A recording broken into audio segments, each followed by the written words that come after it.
San Diego, it's time to fire it up. From the beaches to the ballparks, from the Gaslamp to North County, no one knows America's finest city like he does. You can't just punt on a Manny Machado prime year.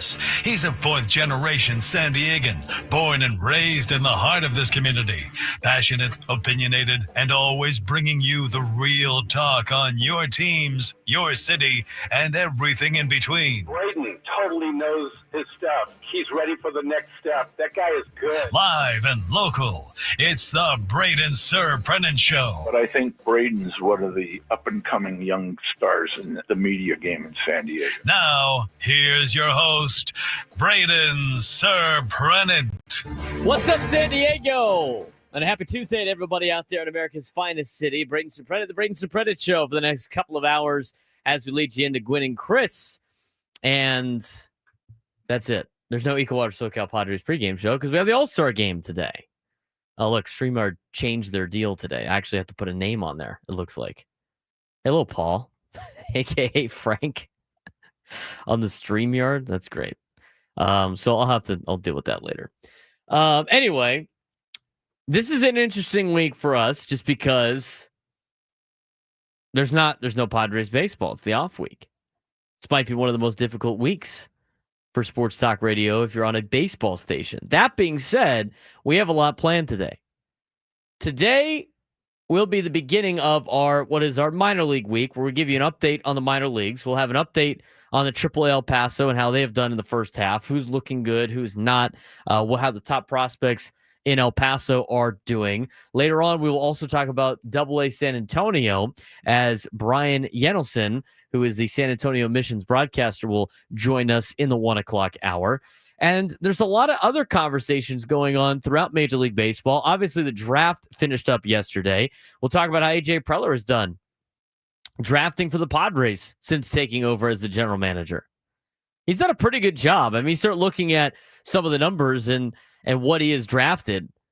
I mean, over the last 10 years, which is kind of the tenure that A.J. Preller has had in terms of drafts since 2015, the San Diego Padres have drafted 53 players that have ended up making their major league debut. That is second most out of any team in the National League. Not only has he drafted 53 MLB players, he has also drafted about 6 to 7 All-Stars in that particular time frame, and an NFL Super Bowl champion. And he could be an All-Pro. I don't remember off the top of my head, but he's a stud, A.J. Brown. He's even drafted an NFL Super Bowl champion. How about that? We'll talk about the draft at 11:30. Got a lot of things to get to on the sports thread. We will have a special guest at noon. The final day that Frank doesn't have... This is the first day he's not going to have a foul. Kraft Taco is coming in studio today at about noon. So that's kind of how the show lays out. Let's talk about last night before we dive into another topic too. And here's the other thing. Anytime that you get MLB all centrally located, there's a lot of deals getting done and there's a lot of conversations being had.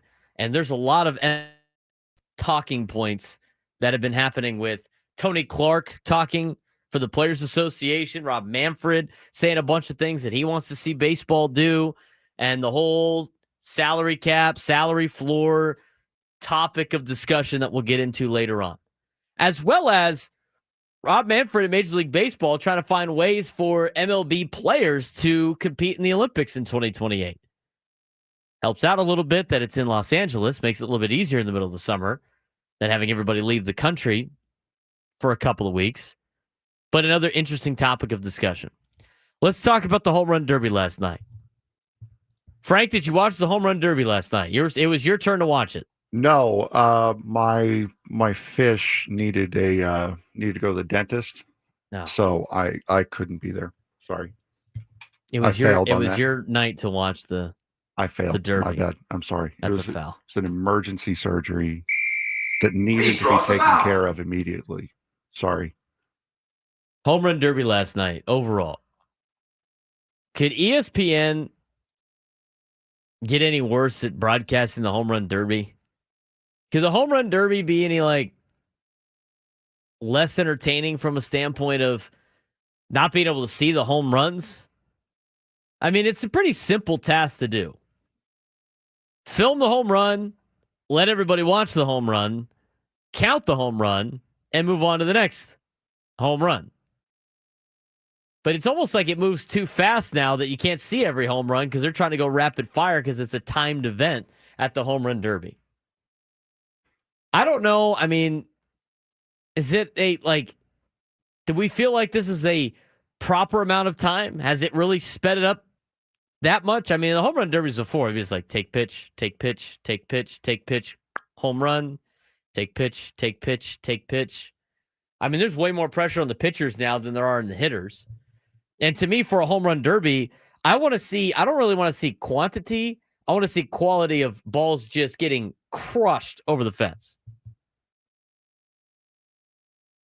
What's your home run derby take? If it doesn't have the top home run hitters, if it does not have the top 8 home run hitters in the league that made the All-Star game, I don't want to see it. I mean, good for Cal Raleigh for winning it last night. That was kind of cool. He is the home run leader. So he participated and he won. He had 17 home runs in the first round. He had 19 home runs in the second round. Ended up finishing with 18 home runs in the third round. So from that standpoint, it's pretty cool. I mean, you see a guy that you wouldn't, not a big time name, even though he's having a great season this year, win the home run derby. But overall, the home run derby, the most exciting thing about last night's home run derby was the kid robbing Junior Caminero in the final round of the home run derby of a home run. They counted it anyway. That was a sick robbery, but that was basically it. I mean, I don't know what you do to make the home run derby any better. I mean, I was playing softball last night, and at some point somebody was like, hey, I think Cal Raleigh won the home run derby. The people that play softball is kind of a target audience for Major League Baseball. Are you looking at Blooper in the fountain? And then you have Blooper just sitting in the fountain.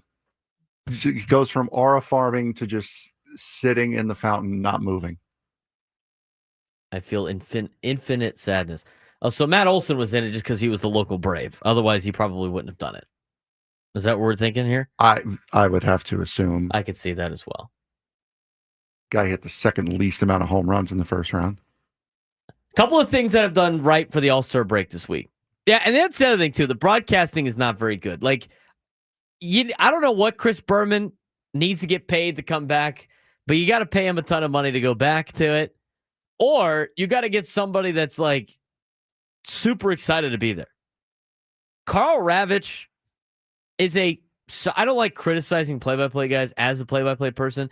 He does a solid job as a play-by-play guy, but he's never been that headliner. I need to tune in to hear the broadcast because Carl Ravitch is doing the game.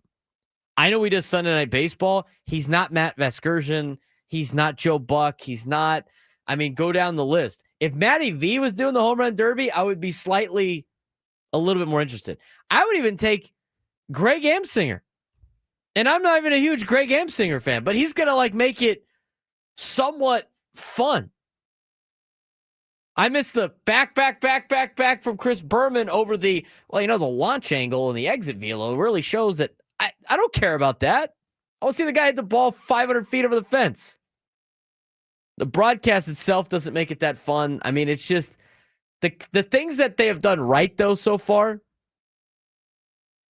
is, again, wearing the All-Star inspired jerseys for this particular event. It should be worn for the Futures game. It should be worn for the Celebrity Softball game. And it should be worn for the Home Run Derby. I'm glad they got back to that. And then after that, I can't wait to see them all in their regular uniforms today. I'm glad that they're going back to that. I thought the All-Star uniforms in general were kind of cool. A little flair on the Braves. Kind of old school stuff. Everybody wearing Hank Aaron jerseys, which is super cool as well. I like that kind of flair to it. But, the All-Star game is cool in a sense of seeing all the players there at the same time. I think you see all the antics of some of the players. You get to know a lot of these guys too, aside from spring training. I mean, how many funny interactions did we see between the Padres players and the Dodgers players the last couple of days? Otani and Suarez. Otani and Suarez is hilarious. Yeah, that was great. Otani starts walking up to Suarez and he starts like grimacing about where he got hit by the ball when he got drilled. That's hilarious. I think it shows that, again, we've mentioned this before. What does our show say? Almost always right, but just early. Yep. We knew, and we've said this before, the rivalry is more in the stands than it's on the field, as you can see by Otani and Robert Suarez yesterday. That, and the other one was Fernando. They asked Fernando about who he thought the best player in baseball was, and he said, I can't say because he's my rival. I'm not going to say his name, but 17 for the blue team. Yeah, it's kind of fun. Those things are pretty cool. Like, there's sound bites. You get to get. This is the only real appropriate time, aside from spring training, where you can actually ask players questions that people want to hear. Top 3 movies for Manny Machado, baseball movies. He went with Rookie of the Year, Angels in the Outfield, and The Sandlot. Those are 3 movies that I watched as a kid. Solid movies, too. Solid movies. All 3 of those movies were not in our baseball in the movies class. They're kid movies, too, more or less. They're all great kid movies. So good for Manny on that one. But, I mean, those are the fun quirks of the All-Star game. But tonight, like, aside from there being no major sports on, right? This is the only week where you don't have the NBA, no NHL, no NFL, and no MLB. There's not too much draw to the All-Star game. I mean, how do you make the home run derby watchable now? Like, I used to watch it, even the last couple of years, I'd kind of tune in. But last night, it wasn't appointment setting. I had stuff to do, and I went and did other stuff. Because look at the people who were competing in it before. Sammy Sosa, Mark McGwire, guys that you wanted to see in the home run derby. Nobody wants to see Brent Rooker in the home run derby when Shohei Ohtani is sitting on the sidelines. Like, nobody wants to see that. They want to see Ohtani hit it. I want to see Manny Machado hit. I want to see Fernando. I want to see. It's who's in it. It's not the competition itself. It's who's in it. It's like the dunk contest. Yeah, that's why. I mean, the dunk contest is such a waste of time. It used to be sick. Jordan's in the dunk contest. Now it's not. I mean, you look at some of the most watched home run derbies. The most watched home run derby was in 2008 when Justin Morneau won at Yankee Stadium. And then it was 2017, Aaron Judge won. Funny how that works out. Prince Fielder, who used to hit tanks. Miguel Tejada, Jason Giambi, Pete Alonso in 2021. I mean, watching the home run derby at Coors Field, kind of fun. I'm pretty sure Chris Berman did that one. Hit the ball miles, too. I remember Great American Ballpark. I remember watching that one with Todd Frazier, the local player for Cincinnati, hitting at Great American Ballpark, guy from Ohio. That was fun. Prince Fielder again. Vlad Guerrero Sr. was fun watching the home run derby. Ryan Howard. I mean, think about some of the participants in this thing that used to be in the home run derby. I mean, look at the first ever home run derby in 1985. Guys like Cal Ripken Jr. playing in it. Dave Parker, Ryan Sandberg, Steve Garvey, Jack Clark. I mean, just look to a couple of years ago. If you just look to a couple of years ago, like give me a year, like 2000. Let's take a look at 2006. Here was your home run derby field in 2006. Ryan Howard, David Wright, Miguel Cabrera, David Ortiz, Jermaine Dye, Lance Berkman, Miguel Tejada, Troy Glaus. That's a pretty solid rundown in 2006. 07, Vlad Guerrero Sr., Matt Holliday, Albert Pujols, Prince Fielder, Ryan Howard, Maglia Ordonez, Jesus, Justin Morneau, Alex Rios. Alex Rios does feel like the outlier in that. He's the outlier in that one. 2009, Prince Fielder, Nelson Cruz, Ryan Howard, Albert Pujols, Carlos Pena, Joe Mauer, Adrian Gonzalez, Brandon Inge. Brandon Inge and Adrian Gonzalez were kind of the outliers. I'd watch that right now. All at their current age? Yes. Yeah. Yes, I would. I agree.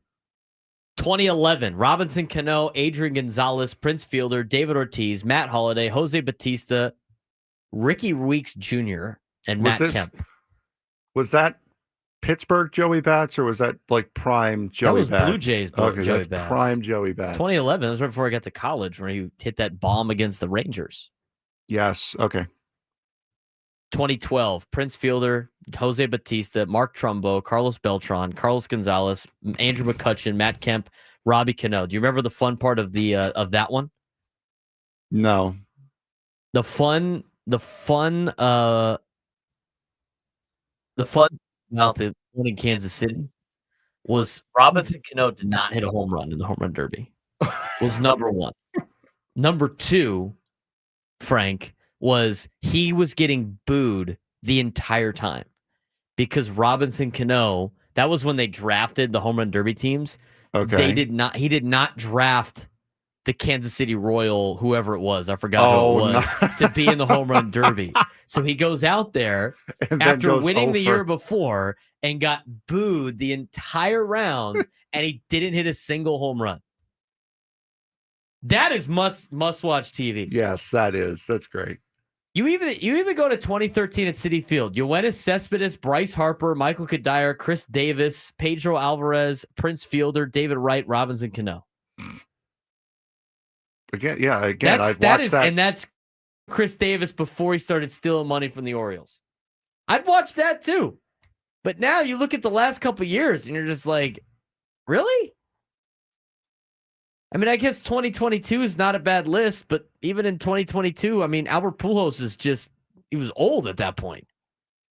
And I'm sorry, but I like Pat McAfee. Like, I liked him doing Monday Night Raw. He's very talented when it comes to the wrestling stuff. Enough. No more Pat McAfee. How much Pat McAfee can you get? It's again, it goes to the wrestling thing. How can I miss you if you don't go away? And Pat McAfee never goes away. And it's the same act every time. All right. It's enough of McAfee. Last thing on the home run derby, you look at the big jump here. Like 2022 had Kyle Schwarber, solid. Albert Pujols, all right, veteran. Juan Soto, Jose Ramirez, Corey Seager, Julio Rodriguez, Pete Alonso, Ronald Acuna Jr.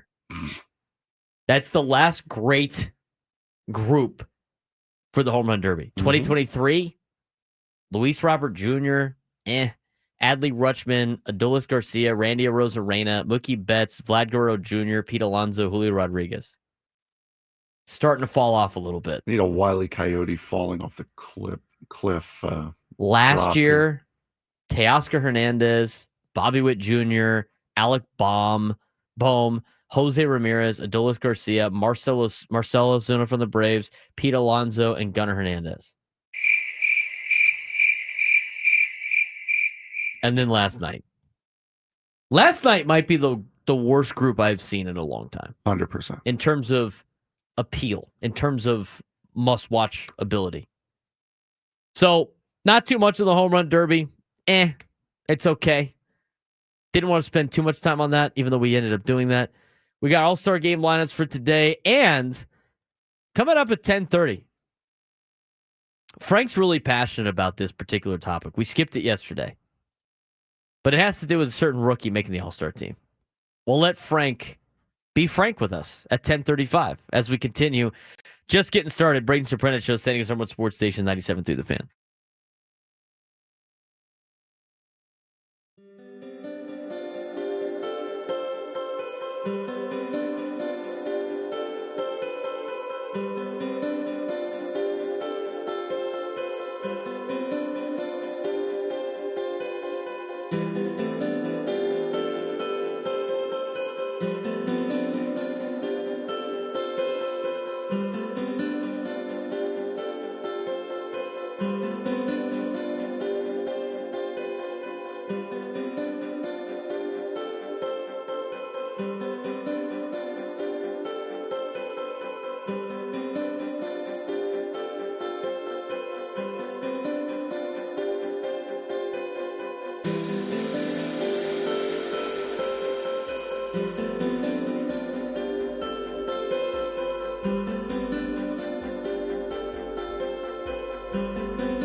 All right, getting a lot of uniform unveils here the last couple of days. We'll talk about San Diego State's later.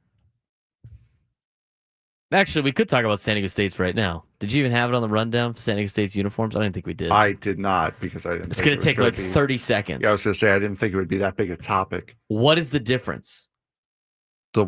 What are we doing, San Diego State? I gotta ask. And look, again, I gotta preface this by saying I am an Aztec football supporter. I want the best for Aztec athletics and Aztec football. What are we doing? And we want to do a lot with San Diego State Aztec football this year. What are we doing? Seriously, what are we doing, Aztecs football? Like, I don't understand. What did we do? We added the white pants? They added the white pants. They got rid of San Diego State across the chest or Aztecs. They looked, honestly, the exact same as they were before. There's probably a slight difference. You could almost post a meme of Pam from The Office. Like, oh, can you know this difference between the two pictures? They're the exact same picture. I like the white on white look, but to me, like, you're a college football team now. Not now, but you've always been. You're a college football team that is trying to fight to make, like, for relevancy in this day and age. And there's a way for schools to do that.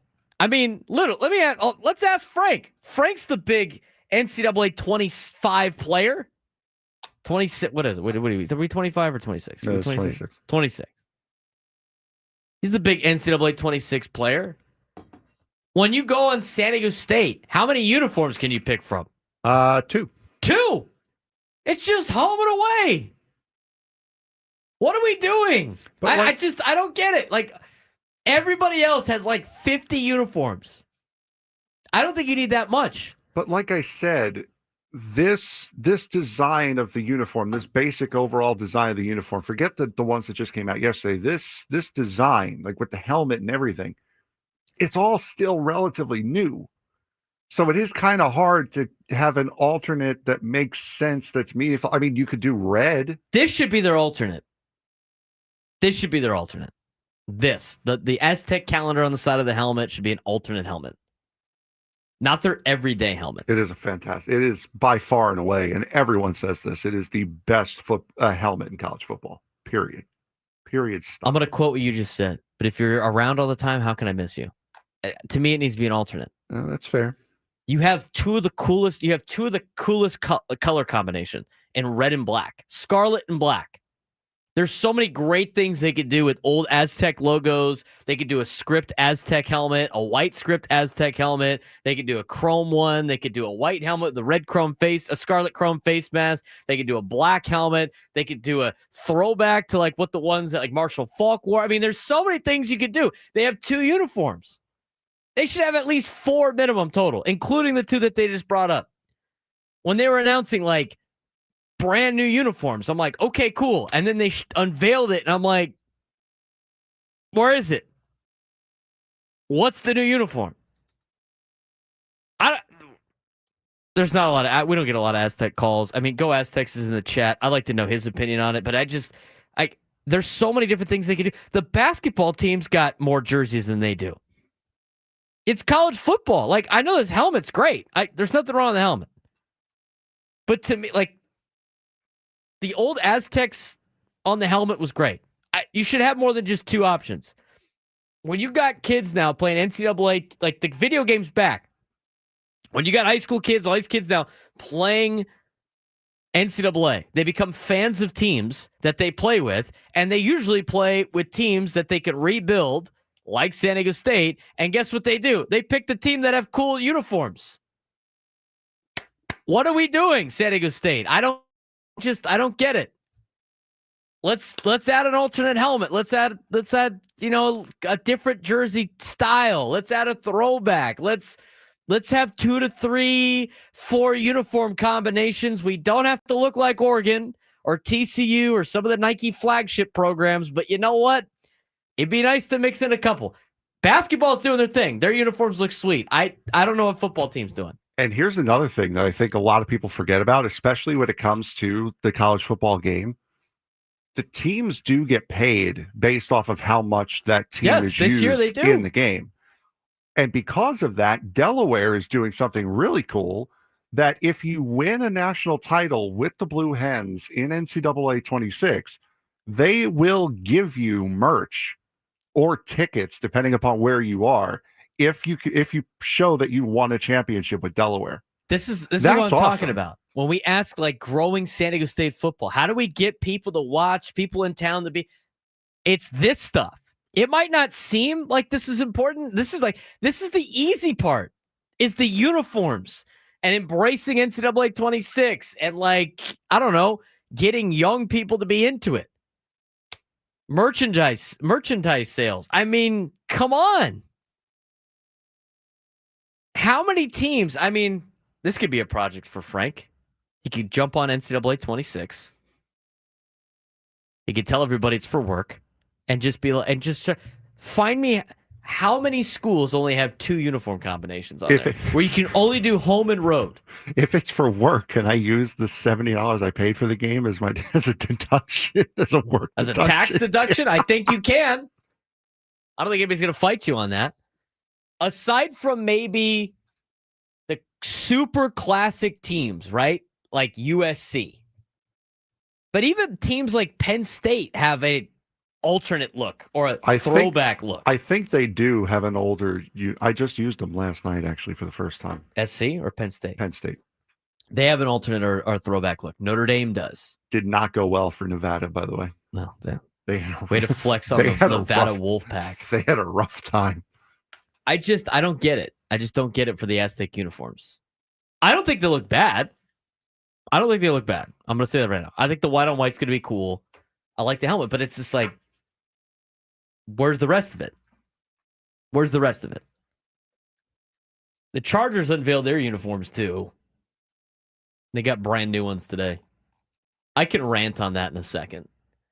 But maybe the next segment is just our rant segment, because Frank is very passionate about this next topic.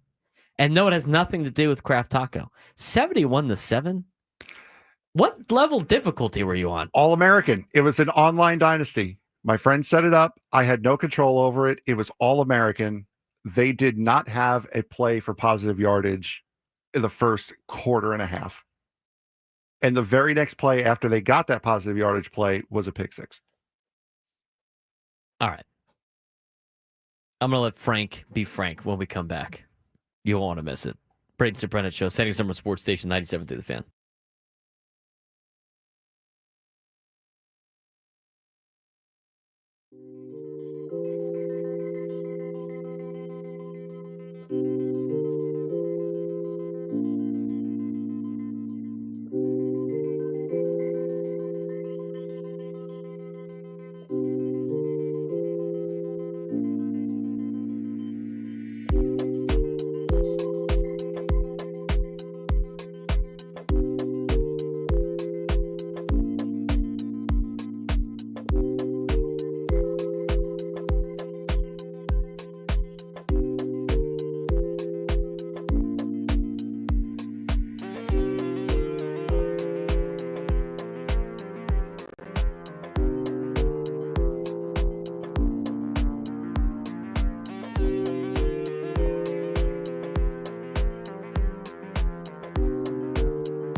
This hour 97 through the fans brought to you by U.S. Wellness Meats. Overwhelmed by processed foods, U.S. Wellness Meats offer an all-natural alternative, 100% grass-fed beef, pork, poultry, wild-caught seafood, and more.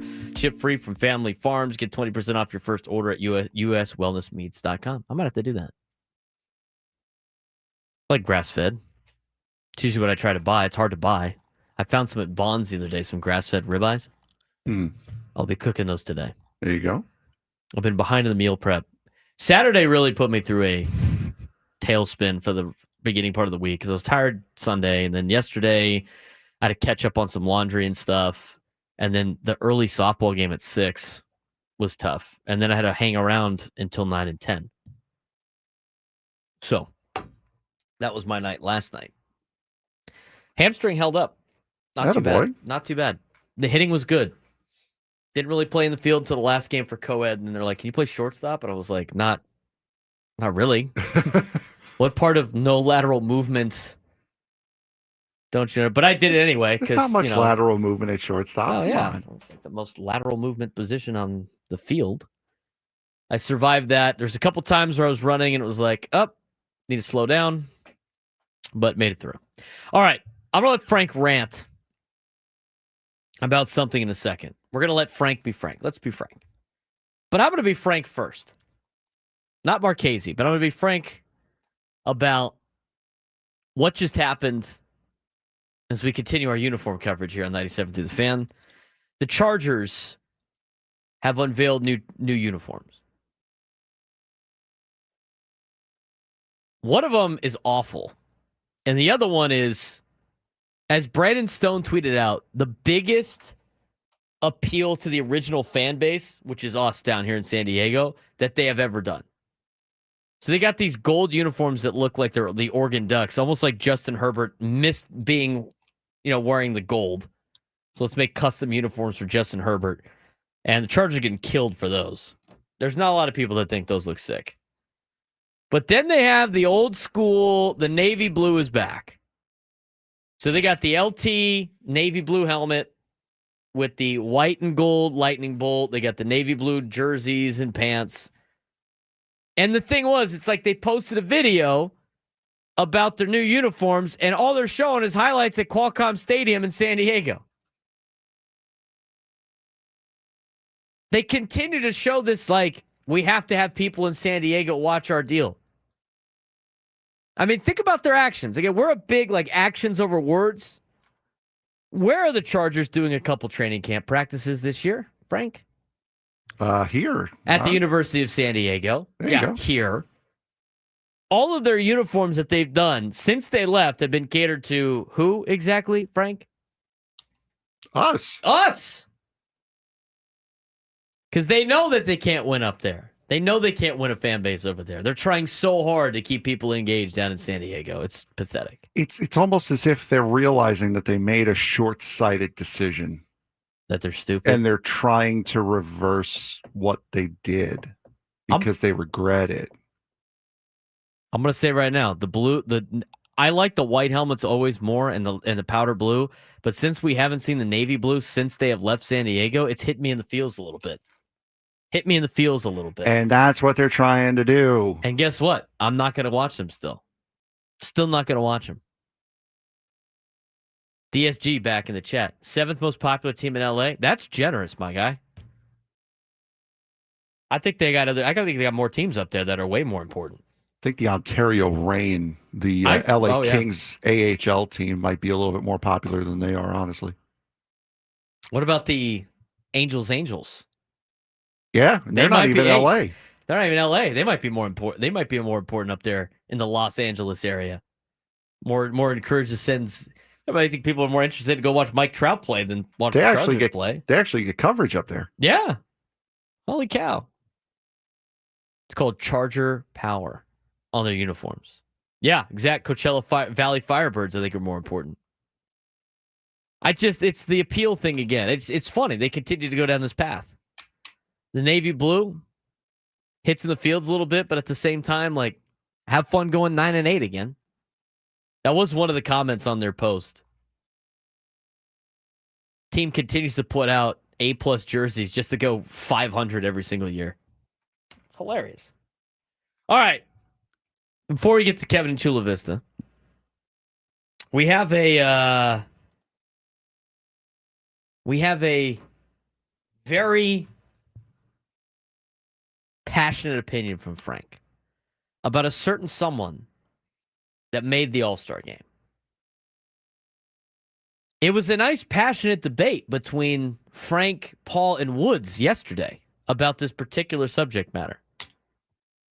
I'm going to let Frank be Frank. I mean, what do we got here? Let's set up the context. Okay, so they're looking for pitchers. Yeah, it comes down to Jacob Mizorowski being named an All-Star after 5 starts in the major leagues. Now, reportedly, Major League Baseball went to about 12 other guys and asked before they landed on Mizorowski. I'm sorry, a guy who is 5 starts into his major league career should not be eligible for an All-Star game. This goes back to Paul Skeens last year, had the same exact thing happen to him, talking about Yasiel Puig. What was it, 10 years ago? 10 years ago with Yasiel Puig. Feeling old yet? Yeah, exactly. Well, less than a month into his major league career. This should not be a thing. I understand it's an entertainment game. I understand that no one's going, that people want to see Mizorowski, especially with how he's been hyped up. I get it. But with how much prestige is linked to being an all-star, to getting an all-star nod, you hear it all the time when it comes to Hall of Famers. He's a 12, 13, 14-time all-star. This completely takes away from the prestige of being an all-star and what it means to be an all-star, to have a kid, I don't care how good he's been, to have a kid who has only played 5 games, count them, 1, 2, 3, 4, 5 games in his major league career, be an all-star. I'm sorry, you're taking away the last shred of credibility that this game has. You are taking away the last shred of credibility that being an all-star has. If you want to have these guys be all-stars, fine. It means nothing when it comes to a Hall of Fame conversation anymore. It means absolutely nothing. And again, I understand it's pure entertainment value. You want to get eyes on this game. You want to see the biggest stars in the game. I get it. 5 games into his major league career. This kid could fizzle out next week. You don't know. It's not like this is an established star in this league. It's not the first time. It's not the first one this All-Star game. Clayton Kershaw got a Legends vote because he's done nothing, because he's been hurt all year. You're taking away the credibility of what it means to be an all-star in the major leagues. This is an absolute joke. And again, Mizorowski is 100% right. Our gripe is with the league, is with the all-star game itself, not him. I don't care about Mizorowski. He shouldn't have to turn it down. No. If he's getting offered to play in the All-Star game. I agree. In an instant gratification society, an instant reaction society, an instant overreaction society, you see this a lot more. What happens if Mizorowski ends up having like a terrible career? You're going to look back and say, oh, he's a one-time All-Star after 5 games, right? But when you look at the base for all of these players, as a quick historical, you just see all the stars next to the years that they were in. Kershaw gets another one at age 37, where he's done absolutely nothing this year. You know, Mizorowski makes the All-Star game, but, Nick Pivetta didn't make the All-Star game. I think Nick Pivetta has more of a case, but obviously he wasn't going to pitch in it. He pitched on Sunday. He's probably one of the 12 that turned it down. I think the same thing is in play for a lot of different things. If you look at, here's one that really drove me nuts. And even though it might age well, when Joe Burrow's high school decided to name the stadium after him after he got drafted without playing a snap in the National Football League, it's ridiculous. You're taking a major risk. Well, you're taking a major risk. Now, with that, was that the first professional athlete that has come out of that high school? Because I could see that being. It doesn't matter. Wait for his career to be over. There's no reason to do it at the beginning before he even starts. You have no idea what he's going to do in his pro career. I mean, what happens if he and he hasn't been? Well, what happens if he turns into Ryan Leaf at the major and the NFL? And he's an embarrassment. Now his name's on the side of your high school. What are you going to take the name off? I just understand. It was like, we need to have everything right now. It's just this unruly level for all of these things. Like the Mizorowski thing. It's just, I agree. Like giving a kid, even though he's playing really well, there should be a minimum amount of games that you have to play in order to be an all-star. He got lit up in one of those starts too for 5 runs. If you're going to put stipulations on awards at the end of the season, why wouldn't you just do it for the All-Star game? Or just pick the rosters about, who the most popular players are. Whoever's got the most followers on Instagram should be on the All-Star team. Again, I get it. I get that it's all about the ratings. I understand. But again, it's nobody's watching anyway. It's the prestige of what it means to be an all-star. It's in your Hall of Fame resume. He's a 15-time all-star, and it's always brought up. It messes with MLB. It messes with baseball history is what it does. It's like It's like when they added more games. It's now a new era of baseball where you can't view the all-star games as Hall of Fame because they use it all the time. Like 11-time all-star. So like Clayton Kershaw's page says 11-time all-star, and now you're going back like, well, how many of those years were actual all-star nods? Mm-hmm. Right? So, and they used it for the Hall of Fame vote.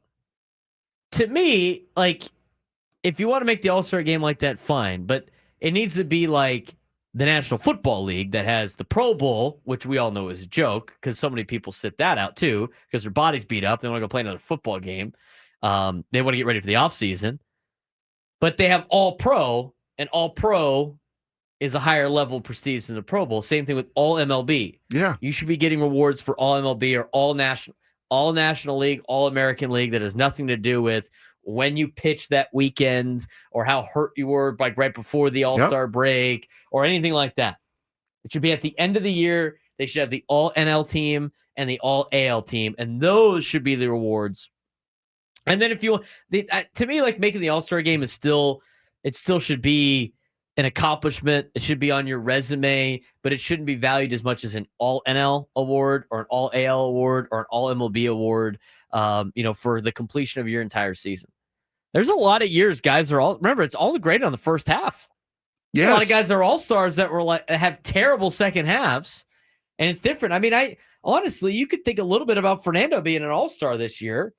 He had a great first couple months, yeah. He had a great month to start it off, and it was such a great month. It was such a high-level month for Fernando that the final 2.5 months of bad baseball that he played in terms of overall offensive production, his defense has been great.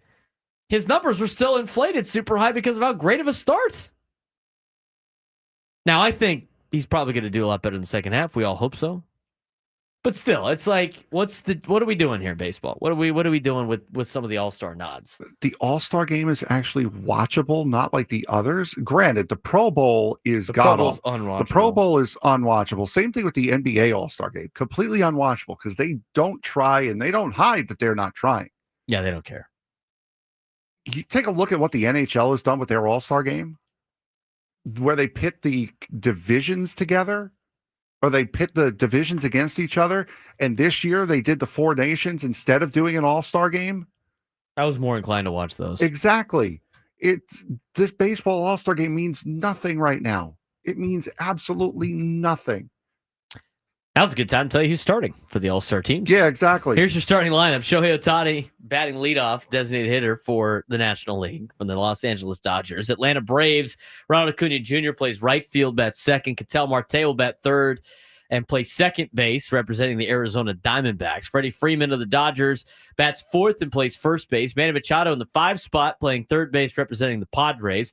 He bats between the 2 Dodgers, as Freddie bats in front of him, and Will Smith will bat sixth at catcher for the Dodgers. Kyle Tucker in right field for the Chicago Cubs in the National League, batting 7th. Francisco Lindor bats 8th and plays shortstop, representing the New York Mets. And representing the Chicago Cubs in center field and batting 9th is Pete Crow Armstrong for the National League, with Paul Skeens pitching, representing the Pittsburgh Pirates. And as Prolific the Great said, probably the first time all season Paul Skeens gets any type of run support. The Big goes against an American League team, batting Gleyber Torres and having him play second. Riley Green plays left field for the American League, also representing the Detroit Tigers. He bats second and plays left field. Aaron Judge in right, representing the New York Yankees, bats third. Cal Raleigh bats fourth and is the catcher for the Seattle Mariners. Vlad Guerrero Jr. of the Toronto Blue Jays will bat fifth and play first base. Batting sixth, the DH from the Baltimore Orioles, Ryan O'Hearn. Junior Caminero will bat seventh and play third base for the Tampa Bay Rays. Javier Baez bats eighth, center fielder for the Detroit Tigers, and batting ninth at shortstop, Jacob Wilson, the shortstop for the Oaklamento Athletics, for Tariq Skubal, the starting pitcher for the American League. How about the renaissance from Javi Baez? By the way, he was dead and buried, and now he's starting an all-star game at a position that he has never played in his career before. Good on him. Xander Bogaerts has a higher WAR than Mookie Betts, but did I say that out loud? Where did those two come into this? I'm giving Javi Baez his flowers that he's earned, and you come in with Mookie Betts and Xander Bogaerts. Because everybody was calling Xander Javi Baez 2 months ago. Jake Waters wanted him traded for Javi Baez before the season started. Just saying. Higher WAR. Haven't seen SB in a while. That shows you how good... haven't seen SB in a long time. How good Xander Bogaerts is doing right now. I'm the hater. Captain, did you miss that whole segment? The only one that's really hating right now is Frank on The Miz. And it's not really him. It's more on the league. Yeah, I'm hating on Major League Baseball. I don't have a problem with Mizorowski. It's baseball that I have a problem with. Kevin and Chulavista, we'll get to you when we start the 11 o'clock hour, setting us everyone's sports station, 97 to the Fan.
11 o'clock hour on a Tuesday. It's a Taco Tuesday here at 97 to the Fan. Craft Taco will be stopping by later today.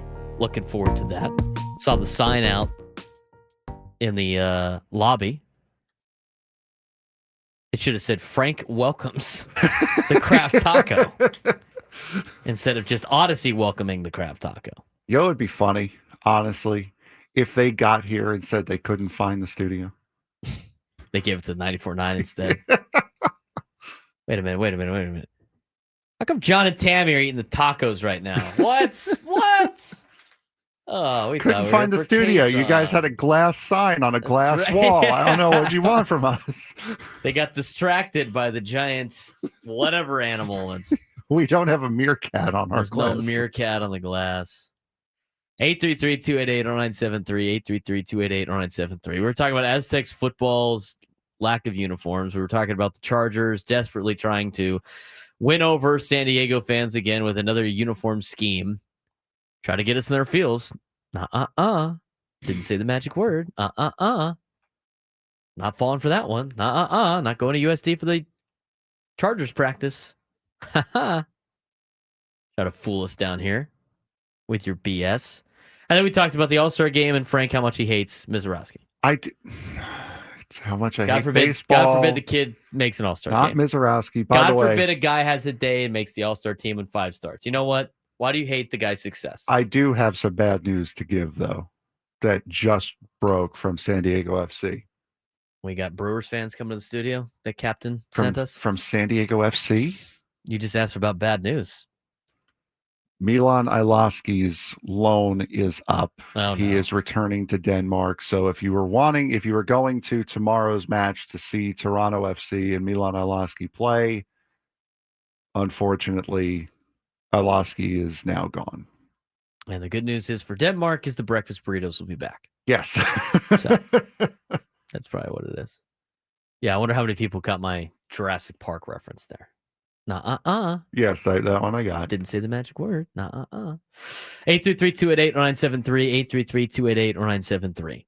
We'll talk more Padres baseball here in this hour. Craft Taco will be showing up in the next hour. Fun-filled show for you. We do want to get your phone calls, though. We'll start with Kevin in Chula Vista wants to weigh in. Kevin, what's going on, man? Good morning, gentlemen. Hey, before I get to the 2 points here, did we ever decide where the burger was in San Diego? I know we've had a lot of food discussion over the last several weeks. Did we ever come to a conclusion on best burger in San Diego? I mean, I got to sample, Kevin, but for me, it's always been Rocky's Crown Pub. I mean, that's kind of where I usually go. Well, that'd be good. Then we need to come to a conclusion on that, because I always get asked from my out-of-town friends, where's the best burger? And, man, there's just several different places, but it'd be nice to hear from some other sources here. All right, look, 2 things. First of all, as far as the Chargers, we're going to have a major sports complex going up down here in the Bayfront. That looks like it's going to be a certainty. Phase 2 of that, they're planning for a 50,000-seat stadium. I think you may have heard about that. And certainly someone out there, I'm sure, has the cell phone numbers to Dean, AG, and John, and maybe they ought to make a phone call. And I'll be more than happy to provide a personal tour. I've got the connections that with the people that are involved in this project, and they would be damn silly to pass up that site, because it's gorgeous right on the bayfront with the water. It is going to be a magnificent project, and they would be silly not to get involved in that. But of course, they've been silly for a long time, but maybe they can have a well, Kevin, I know you're pretty engaged with the local community down there in Chula Vista for different hearings and everything like that, and then in government. Isn't there something? There's the big meetings tonight, isn't it, to try to set up the 6-month negotiation process? Isn't that tonight? That may be, and I may have missed that one because I was busy with the trash pickup problem last night, and so I've been just full of other pressing issues here. But I'll get up on that, and I'll let you guys know. But just be aware that this is going to be a very, very real thing.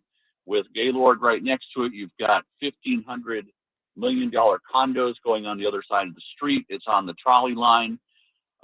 If you've been down here, Braden, and take a walk around the bayfront, the Marina Bayfront, it's spectacular, and it's really a sight to behold. And they would have to be out of their minds not to want to get involved in this, considering what they're going through up there. And I would happen to think that Stan Kroenke might even give them some money to get the hell out of Los Angeles. I would think that. So getting back over to San Diego State, I'm a traditionalist. I think a lot of people are. When you see USC, you know who they are. They've got 2 uniforms. When you see a lot of teams, Georgia, you know who they are. San Diego State, this uniform, they've taken the nickname Aztecs, and they've pretty much disowned it because of the political pressure out there. They basically caved into that. So the word Aztecs, you won't see in any of their uniforms anymore. And I think that's hideous. That's wrong, for many different reasons. The current uniform, the football uniform, if you ask me, I know you like it, but it looks like they got into a paintball war. I don't understand what in the heck they're trying to achieve with that. There needs to be a distinctive logo. It needs to be a traditional logo that when you see it, people understand it. They know who it is. I don't think you could take that uniform right now and find 10 people on the street and say, who does that belong to? And I think that's a real problem out there. They've got to get back to the tradition of Aztecs. That's who we are. That's what we are. Stop capitulating to the politically correct crowd. We've been through that out there. They dumped the Aztec warrior that was actually culturally correct and approved by those who are involved with such studies. I don't understand these guys. And, they continue to just absolutely anger all sorts of different segments of their supporters. Yeah, and Kevin, I gotta get rolling here, but there's a lot of things I agree with Kevin on that. I mean, there's a lot of times I go like, I don't know what San Diego State's doing, especially with football. I mean, I don't. Basketball, they have jerseys that say Aztecs still, and they sell stuff that says Aztecs and everything like that. I just know what the football program's doing. I'm curious about. I mean, Kevin is he's a realist. He's also probably more on the pessimistic side of a lot of things. And he usually pokes a lot of holes in a lot of, and he's like over ecstatic about the one down in Chula Vista. Maybe because it benefits Chula Vista, but it seems like it's a good sign. I'm kind of curious, like, would you, I just, from a financial standpoint, if you're the Chargers, right? Like, why would you, is that something you'd want to get involved with? I know for a fact, like, Stan Kroenke, if he had an opportunity and it's like he had to write a check to get rid of the Chargers, I know for a fact he would. We're just kind of spitballing outside here. But it goes back to the whole situation of, like, what I've said before on any of these big projects. If you build it, they will come. Now, whether or not you want the Spanos family back here is a different story. I personally would not want to see them back. I wouldn't mind seeing the Chargers back. But let me ask you this question. Let's say Kevin's, is it fair to say outlandish? I mean, it's a reach. Let's say Kevin's reach comes to fruition. And this thing passes, and they start building a 50,000-seat stadium. And they make a phone call to the Chargers. And they work out a deal. And they decide to come back. Like, what's your reaction to that exactly? I don't think the Chargers would come back with the Spanoses, because the Spanoses they wouldn't. Because that would to them, that would be admitting defeat. They put so many eggs into the going to Los Angeles basket for them to turn tail and come back. And I think especially if it is the Spanos family that is running the team, if they do decide to come back, fans are still going to revolt. They're not going to go because they don't want to support. It's not because they don't want to support the team. It's because they don't want to support the family. Well, I don't want to support the family, but if they changed owners and stayed in LA, I still wouldn't support the team. It's not my team anymore. They're in Los Angeles. But I'm not supporting the city. I think if you would have a better shot at getting fans to come to the game and embrace the team if the Spanoses were not involved and they return. I think that would be your best case scenario, is for the Spanos to sell the team and for the Chargers to come back. That would be your best case scenario to try to get people behind the Chargers coming back here. I think people would embrace them regardless because it's the National Football League. I think honestly, and I think our station, we definitely crushed that team as many times as possible, as we should. I mean, and I always upset Charger fans in the chat. They're like, it's whatever, dude. You root for a team that loses a lot and that makes bad decisions. But I will say this. I think as a station, we ignore a lot of the fact that most of their fans are still here. And there is a big contingent of Charger fans still in San Diego that still like the team. But unfortunately, like the group, there's no like mild fans. It's either like you hate them or you're like a diehard supporter. So they still have that support. And if they came back, they'd still be okay. Now, as you mentioned, Frank, I think the most realistic situation that could play out in Kevin's, I don't want to call it a hypothesis. It's not really a hypothesis, but let's say the scenario, the OG Kevin and Chula Vista prophecy. The most likely situation is because you talk about the Spanos family and they have all these debts, and they're not paying out the charities up there in Los Angeles, and the sister wants to sell. I don't even know what's happened with any of that stuff. That stuff's just like disappeared. But the only way that the decision to move to Los Angeles makes any sense for them, and this is what we talked about when it happened, was improving the value of the team, not liquid assets. It's all about selling the team. Now, if they are dumb enough to move up there, thinking it's just going to make them more liquid assets, which it might, who knows? I don't think it has been. And then they move back, and they still are so egotistical that they want to keep the team. Then they're dumb financially. If they're intelligent about their finances, they're up there for the years they need to be up there. I don't even know if they've started paying the relocation fee. But here's the thing that makes the most sense to me on this new project in Chula Vista and how it impacts maybe a franchise like the Chargers or the National Football League. Spanos sells. A new group buys the Chargers. Kroenke is willing, I almost guarantee you he's willing to pay money to get him out of their building. He gets out of the Chargers move out of the building down to, and the NFL waives the relocation fees that they were probably owed. I bet you the NFL would even throw in some money to help them move, because this is the market that they wanted to stay in. I mean, think about the Super Bowls that you can host. You're going to have it right next to the Gaylord, where the convention center, in a brand new, nice hotel right on the bayfront. I haven't seen it up in person, but I heard it's gorgeous. Might be time for a field trip, Frank. We got see if they've cleaned up that area. We have a bunch of field trips that we need to get permission slips signed off on. But if you're thinking from from a business perspective, it makes a lot of sense for everybody but the Spanos family, unless they sell. And if they do sell, which they should, it's a win-win-win for everybody. But you know what happens though? Like this is what you have to really dive into this for a second.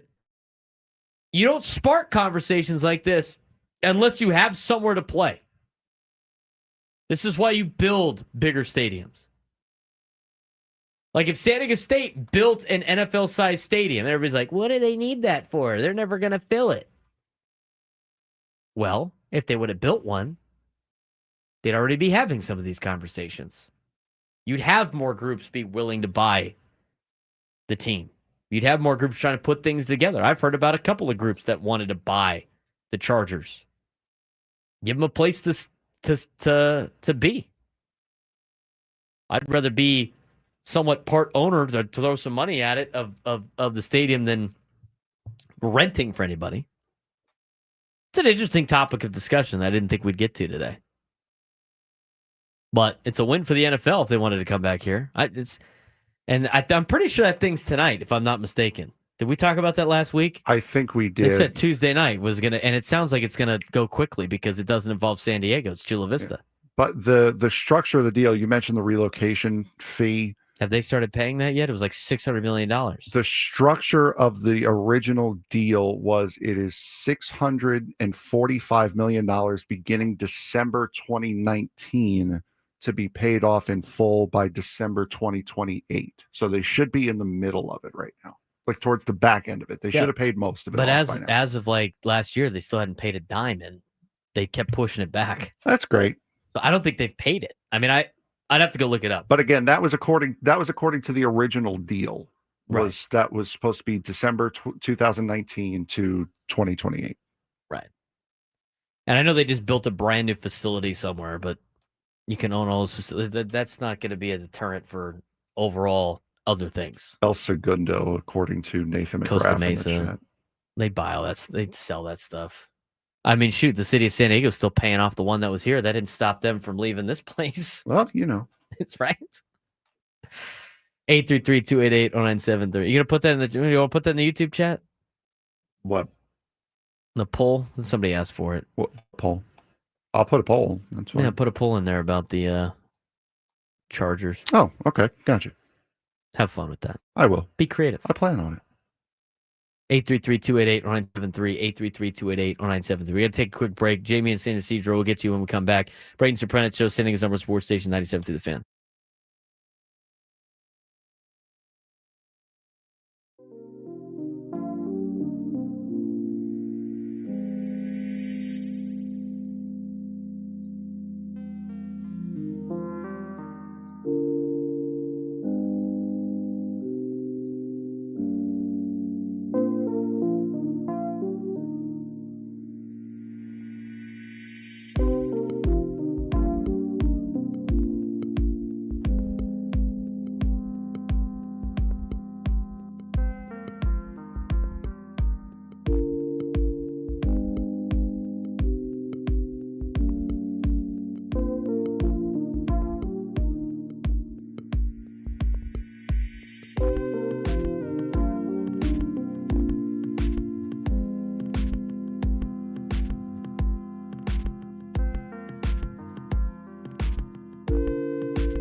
$11:22.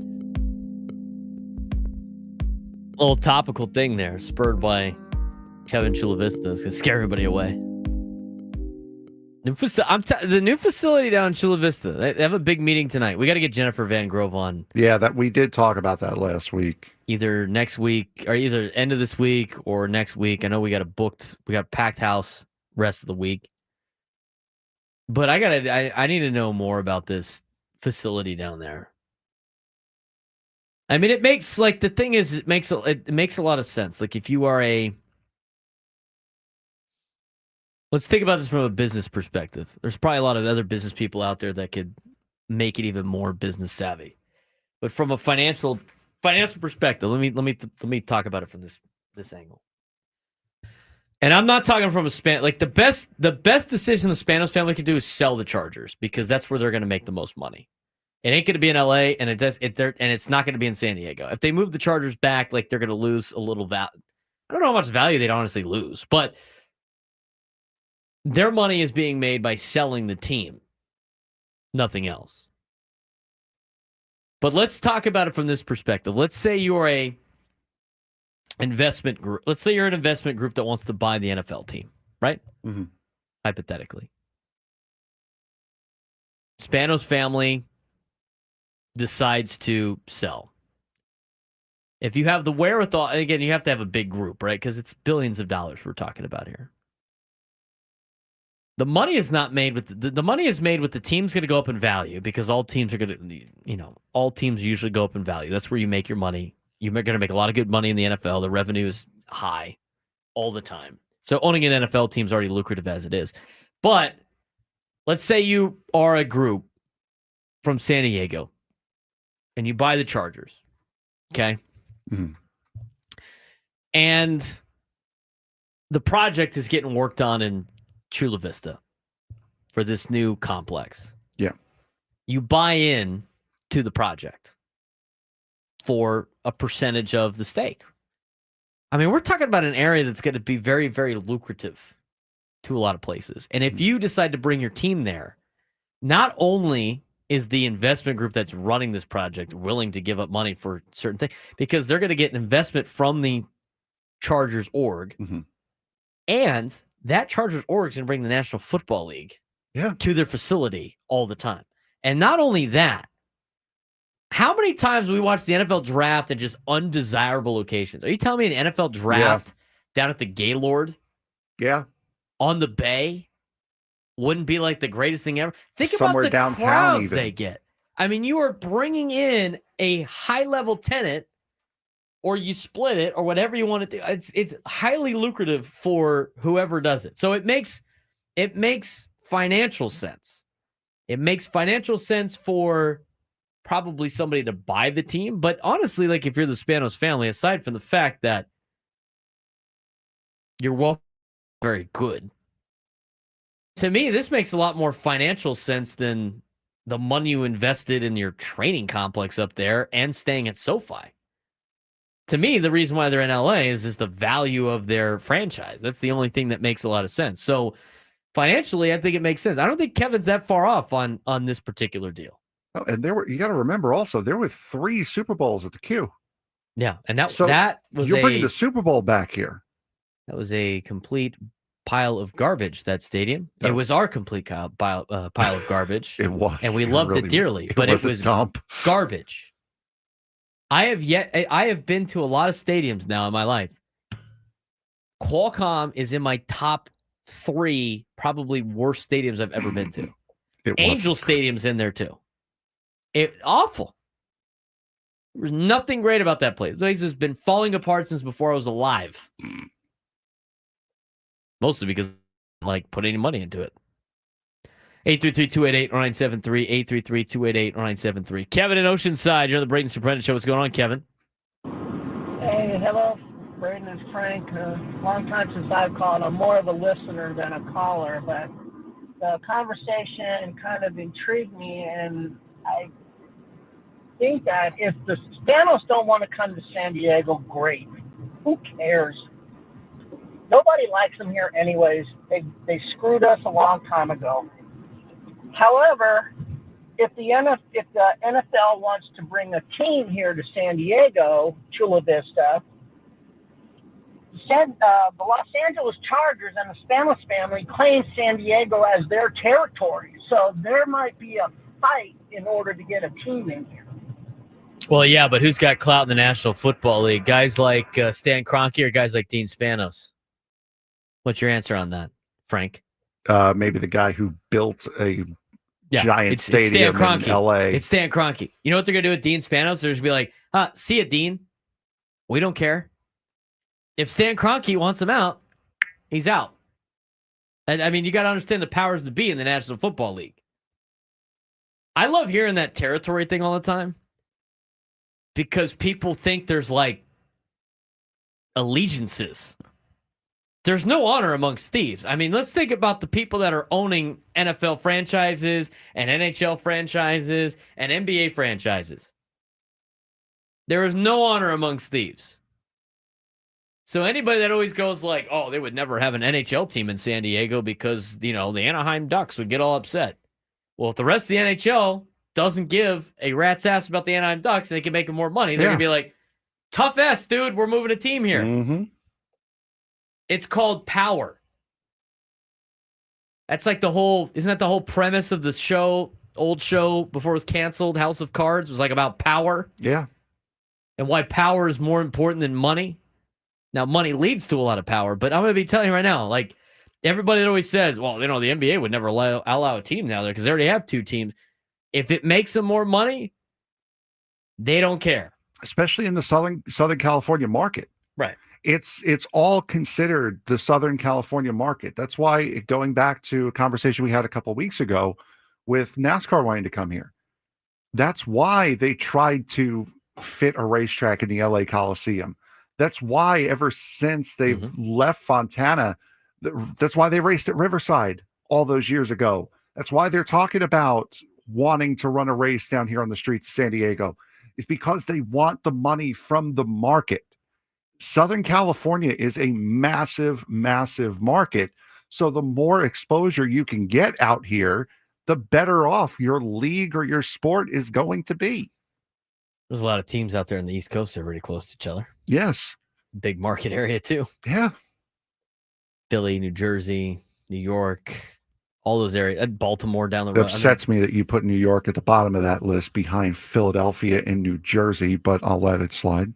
You didn't know what order I was going in for what reasons. You know what? You should be thankful for the order. Maybe I went in worst to best. Yeah. Gotcha. Okay. Fair enough. Maybe I was going in bleep order. Maybe that, huh? You never know. But you know what? Now I'm not. Now it was best to last. New York guy. Getting all upset about Philly all the time. 833-288-0973. 833-288-0973. We got a poll in the YouTube chat. Vote on it if you haven't done so already. Would you support the Chargers returning to San Diego? Yes, even with Spanos, only 31%. Yes, only without the Spanos family, 50%. They burnt that bridge to a crisp, 19%. And let's be honest, I agree.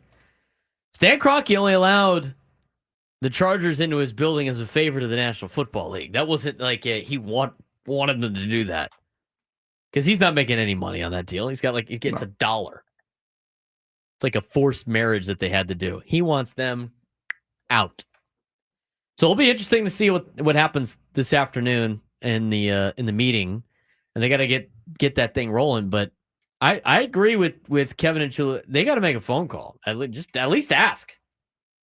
What do we got to do to get you down here? How much of the investment do you want to put in? Even if it's a 0.001%, that's still better than zero. Might as well. Start trying to fill the place. Insert Jim Carrey Dumb and Dumber meme here. So You're you're telling me there's a chance. I think it opens up the window for another deal. Another it opens up. It opens up a conversation. It's the type of news you need. Now, we need Stan Kroenke to build an arena so we can start opening up that conversation. I don't know how the negotiations have been going on that, but we need to catch up with Jennifer Van Grove. She'll probably have more on that. We need to take a quick break. What's going on in AAA El Paso? And How has A.J. Preller done in the draft the last 10 years? Transition back into Padres baseball before Frank finally gets his taco. Coming up next, San Diego's number one sports station, 97 through the Fan.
Baseball coverage on 97 through the fans presented by T-Mobile.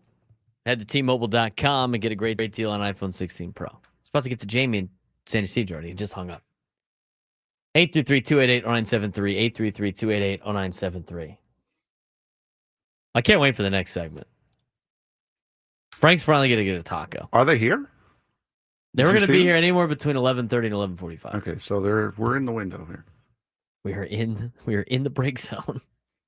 We are in the taco zone. Juan Ruiz gets the chat of the day on the YouTube chat. You got a good laugh out of both of us. I was dying. Frank getting rewarded with Kraft Taco for procrastinating is more of an injustice than Jacob Mizorowski getting an all-star nod. SMH. He's got a point, Frank. I mean, he's got. You know what? I LOL'd. Oh, he did LOL. I would even say he LMAO'd. Honestly, Frank did too. Don't let him. I did. No, that was very good. All right, real quick, let's talk about the AAA crew.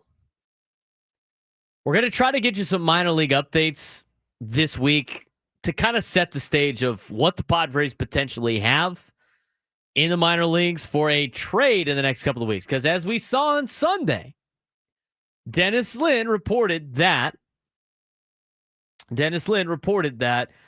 do not be surprised if the Padres have a couple of new faces before they return to Petco Park, which is before the trade deadline. That'd be like around July 28th.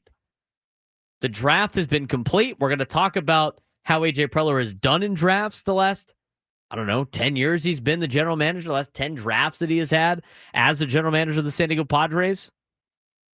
But with the draft being over with, it's time to focus on the trade deadline for the next couple of weeks.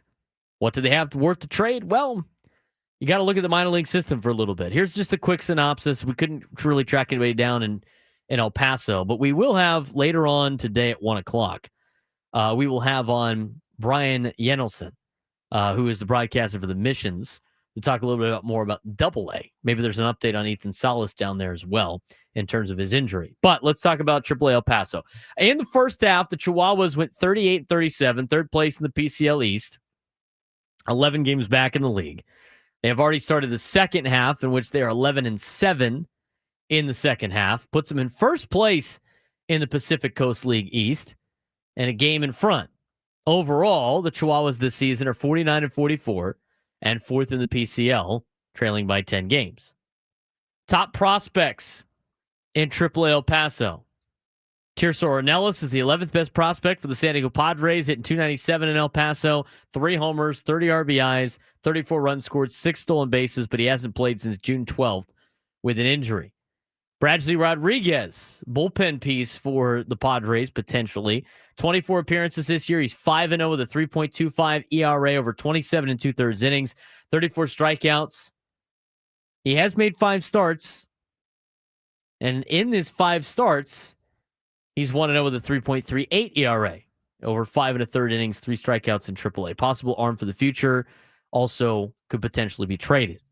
Francis Pena is the 18th best prospect of the Padres. Or he's in AAA El Paso. He's got 28 appearances, 3-2 with a 3.82 ERA, 35 1/3 innings pitched, 35 strikeouts. Played at high A, double A, and AAA all last season with really his Major League Baseball estimated time of arrival is expected to be this year, but we'll see about Francis Pena. He might be a trade option as well. Last one for you in El Paso. Prospect Omar Cruz, 20th best prospect in the Padres org. 16 appearances, 11 starts, 1-4 with a 5.33 ERA, 49 innings pitched, 50 punchouts. Started the year in the bullpen, but has started 11 of his last 13. Only pitched 5 innings twice this season, and maybe a potential long reliever for the San Diego Padres. So, a little look at what the El Paso Chihuahuas are doing. 833-288-0973, 833-288-0973. Let's get out to Dexter in Spring Valley before we get to the sports thread. Dexter, what's going on? Hey, fellas, how's it going? So, I like the idea of if the NFL team moves back down here, that they play in Chula, because that would put them in a very unique situation, much like the Niners, the Giants, and the Jets, where they're playing outside of their main cities, and yet they're still being called by their main city. That would be kind of cool. And number two, I'd like to talk to my buddy Long Island Frankie over there off the air about possibly helping you guys out with some fun Comic-Con related game ideas for your show. We'll leave Dexter on hold, and Frank will get his information after the sports thread, Frank, because we got to get to that. Yes. But Dexter sent me a lot of ideas. So many ideas that it's hard to consume in one sitting. So he's got a lot of. He's our resident Comic-Con. I'd say racing expert too, but Frank kind of takes the cake on that deal. So, and we do want to have some type of coverage. I know Hamby wants to help out too, so we'll have some of that. Jamie and San Ysidro, been waiting on hold long enough. What's going on, man? How's it going, gentlemen? What do you got? I just want to get back to, now we're back to baseball. The All-Star game with Zarowski coming in. The prestige that we used to remember, it's not like that anymore. These younger guys, they are not so concerned about the prestige. They want to make Zarowski absolutely should have said yes. He was smart too, but they asked 12 other pitchers who said no. They don't care as much as we used to back in the day. Number two, Spanos coming back here would never fly, but a football team might, just not with him. I'm interested to see you said that, Jamie, and thanks again for the phone call. Like, if they moved back, nobody would show up. Is that what we're saying, Frank? I find that hard to believe when most of the people that up there are, to go to their games are still here. Yeah. I just, to say it will never fly, I mean, I just think a lot of people would be like, I'm out. But they move back here with Spanos or without Spanos, Frank. Let me tell you, people will be dusting off their jerseys real fast. I think it would be more so without the Spanos family, but yeah, it's the NFL. NFL is king. As much as I hate it, that is the way it is. You hate the antics of the NFL. Yes. They have a lot of antics. I hate the league. I don't hate the game. I hate the league. Speaking of the league and the game and things that are games and leagues that are not the San Diego Padres, it's time to get to the sports thread. You know that group chat? The one that's always blowing up with the biggest sports takes, debates, and breaking news? You got barbecue back there, and you didn't invite me? Yeah, we've got that too. Welcome to the Sports Thread, where we break down the top 5 stories in sports, just like you would with your crew. Oh, no! Disaster! What a bad idea! No filters, no silence, just real talk. All right, Frank, what do we got today? All right, so today we are going to stick with Major League Baseball for number 1, and that would be the Tampa Bay Rays. Not only did the Rays say today that if any playoff games or, God forbid, the World Series were to be played through Tampa Bay, they would have to be played at Steinbrenner Field. We got word yesterday that Stu Sternberg, the owner of the Tampa Bay Rays, has agreed in principle to a $1.7 billion deal to sell the franchise to a group led by Florida-based developer Patrick Zolput. I'm not going to hurt myself pronouncing Something named Patrick. Yeah, exactly. The deal is reportedly expected to be closed early in September and will keep the franchise in the area, with Patrick, a home builder in Jacksonville, having a strong preference to land in Tampa Bay rather than St. Petersburg. Sternberg bought the Rays in 2004 for $200 million, a pretty nice profit. Do you see the Rays genuinely sticking in Tampa Bay now? Well, he said they were going to, so at this point, I guess. But, there's always markets wearing their ugly head around. Nashville, maybe being one of them. One that I've been hearing. We've heard from the Rays that they a couple of years ago wanted to play half their games in Montreal and half their games in Tampa. I mean, they can't get a stadium built. You never know. Then we go through the stadium saga again. So I'd put it at probably 85% they stay in Tampa. I would agree with that, but it is interesting now. They said, sorry to interrupt, but they said that they're going to play at Steinbrenner Field. Yes, they will be playing playoff and World Series at Steinbrenner Field. If they make it that far. I hope they do. I wanted the Oakland A's to have a resurgence, just to have a Rays A's playoff series. No, not a playoff series. I want the ALCS in Sacramento and in Tampa Bay. That is the dream scenario for anyone who wants to watch Manfred jump off a building. Number 2. The New York Jets made some news yesterday. If you were watching ESPN, you didn't see anything about the home run derby, but you saw this. Jets and wide receiver Garrett Wilson have agreed to a 4-year, $130 million contract extension that makes him one of the highest paid wide receivers in the NFL. The deal includes $90 million guaranteed, the fourth most in a wide receiver contract. It marks the first time in NFL history that a receiver has received an average of over $31 million after playing only 3 seasons in the league. Good signing by the New York Jetropolitans. Did you call them the Jetropolitans? Yeah. Well, the Mets are the Metropolitans, and so going off of that, are the Nets the Metropolitans? You knew where I was going with that. Oh man, the Jets, Mets, the poor Mets, Jets, and Nets fans out there. Is it a good signing? I mean, I'm never super big on signing receivers to long-term deals because receivers, there's a phrase they're called. They're a dime a dozen. I think Garrett Wilson is a good player. I think he's a really good player, really good receiver. But it is the Jets.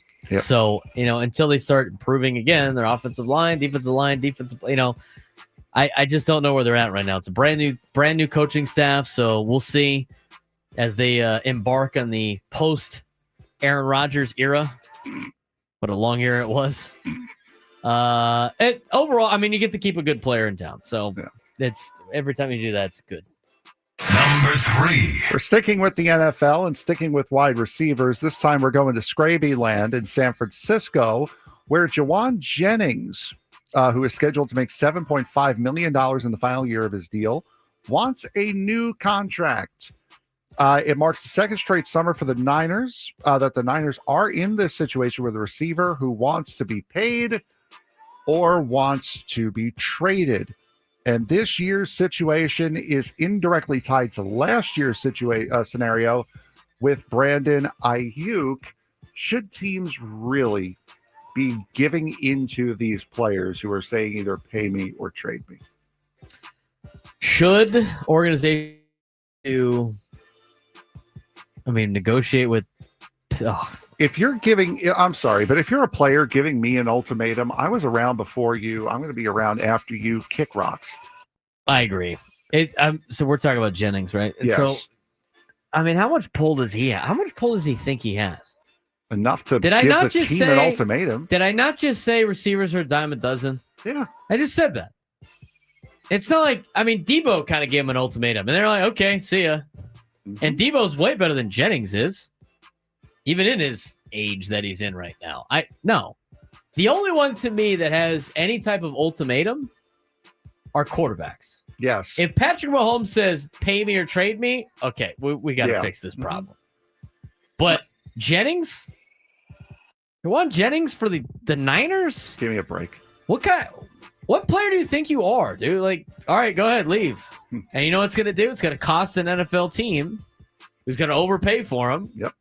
Another spot. This is what makes the salary cap so interesting and fascinating and fun. Yeah, which we'll talk about later on in the show. Exactly. We'll talk with Bill Shaken at 12:30 on Thursday. There we go. The Sun Belt, after losing the notorious and prestigious Texas State has now voted to invite Louisiana Tech as the league's 14th member. Yesterday morning, Louisiana Tech's entry date into the conference is not certain, but the earliest is next year when 8 other teams are going to be realigning. The entry date is expected to be figured out over the next few weeks as Louisiana Tech works out its departure from Conference USA, which is expected to cost at least $5 million. Solid get for Louisiana Tech.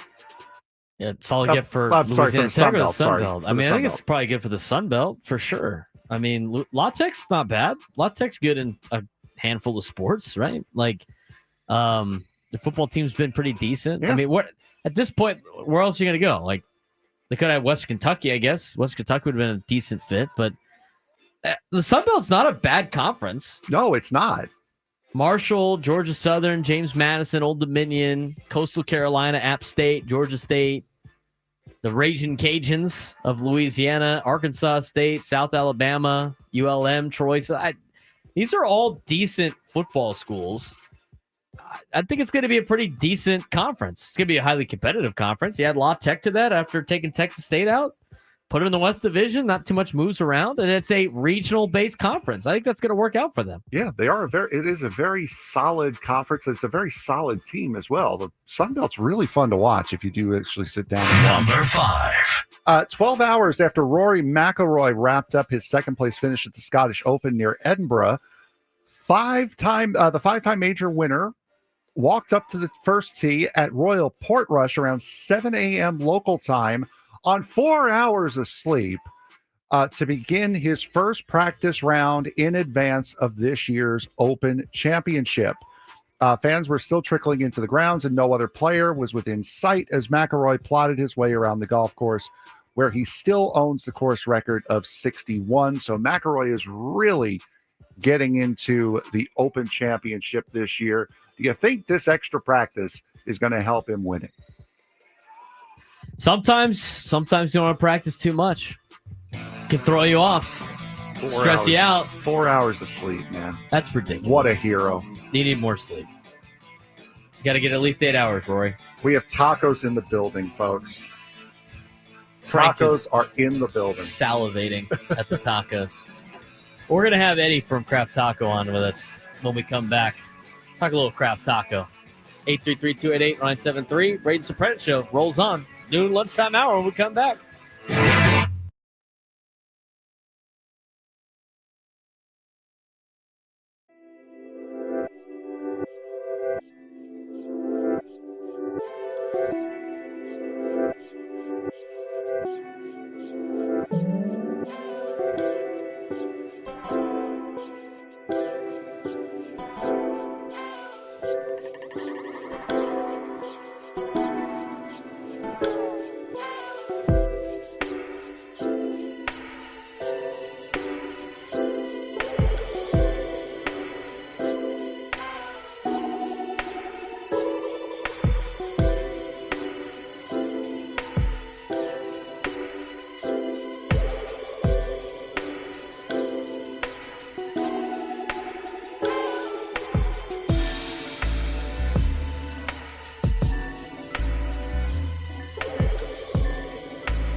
It's time to fire it up. From the beaches to the ballparks, from the gas lamp to North County, no one knows America's finest city like he does. You can't just punt on a Manny Machado prime use. He's a fourth-generation San Diegan, born and raised in the heart of this community. Passionate, opinionated, and always bringing you the real talk on your teams, your city, and everything in between. Braden totally knows his stuff. He's ready for the next step. That guy is good. Live and local, it's the Braden Surprenant Show. But I think Braden's one of the up-and-coming young stars in the media game in San Diego. Now, here's your host, Braden Surprenant.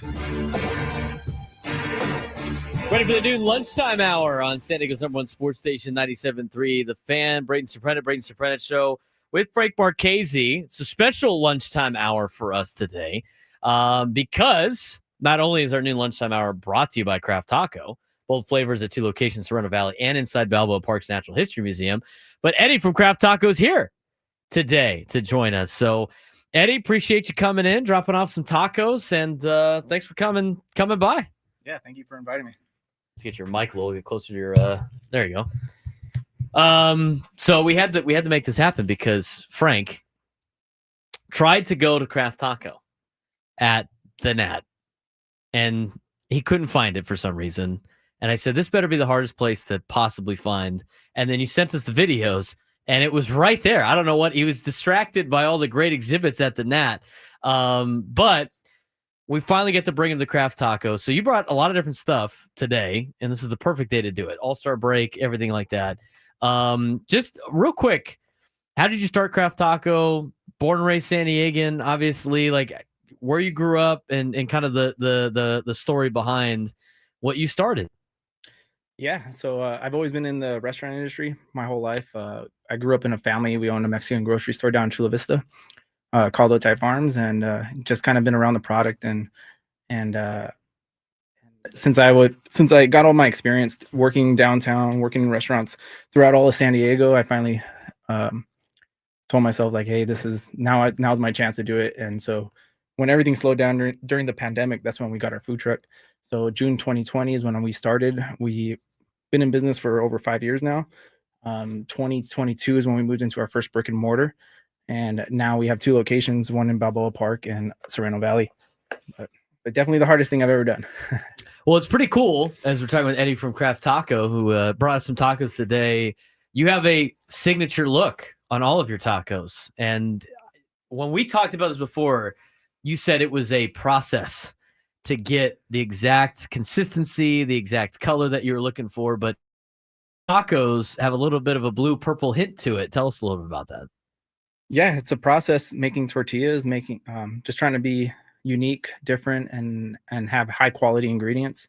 So yeah, we overly obsessed over just making tortillas, and we decided to start using blue corn, and we hand make the blue corn to order at the restaurant.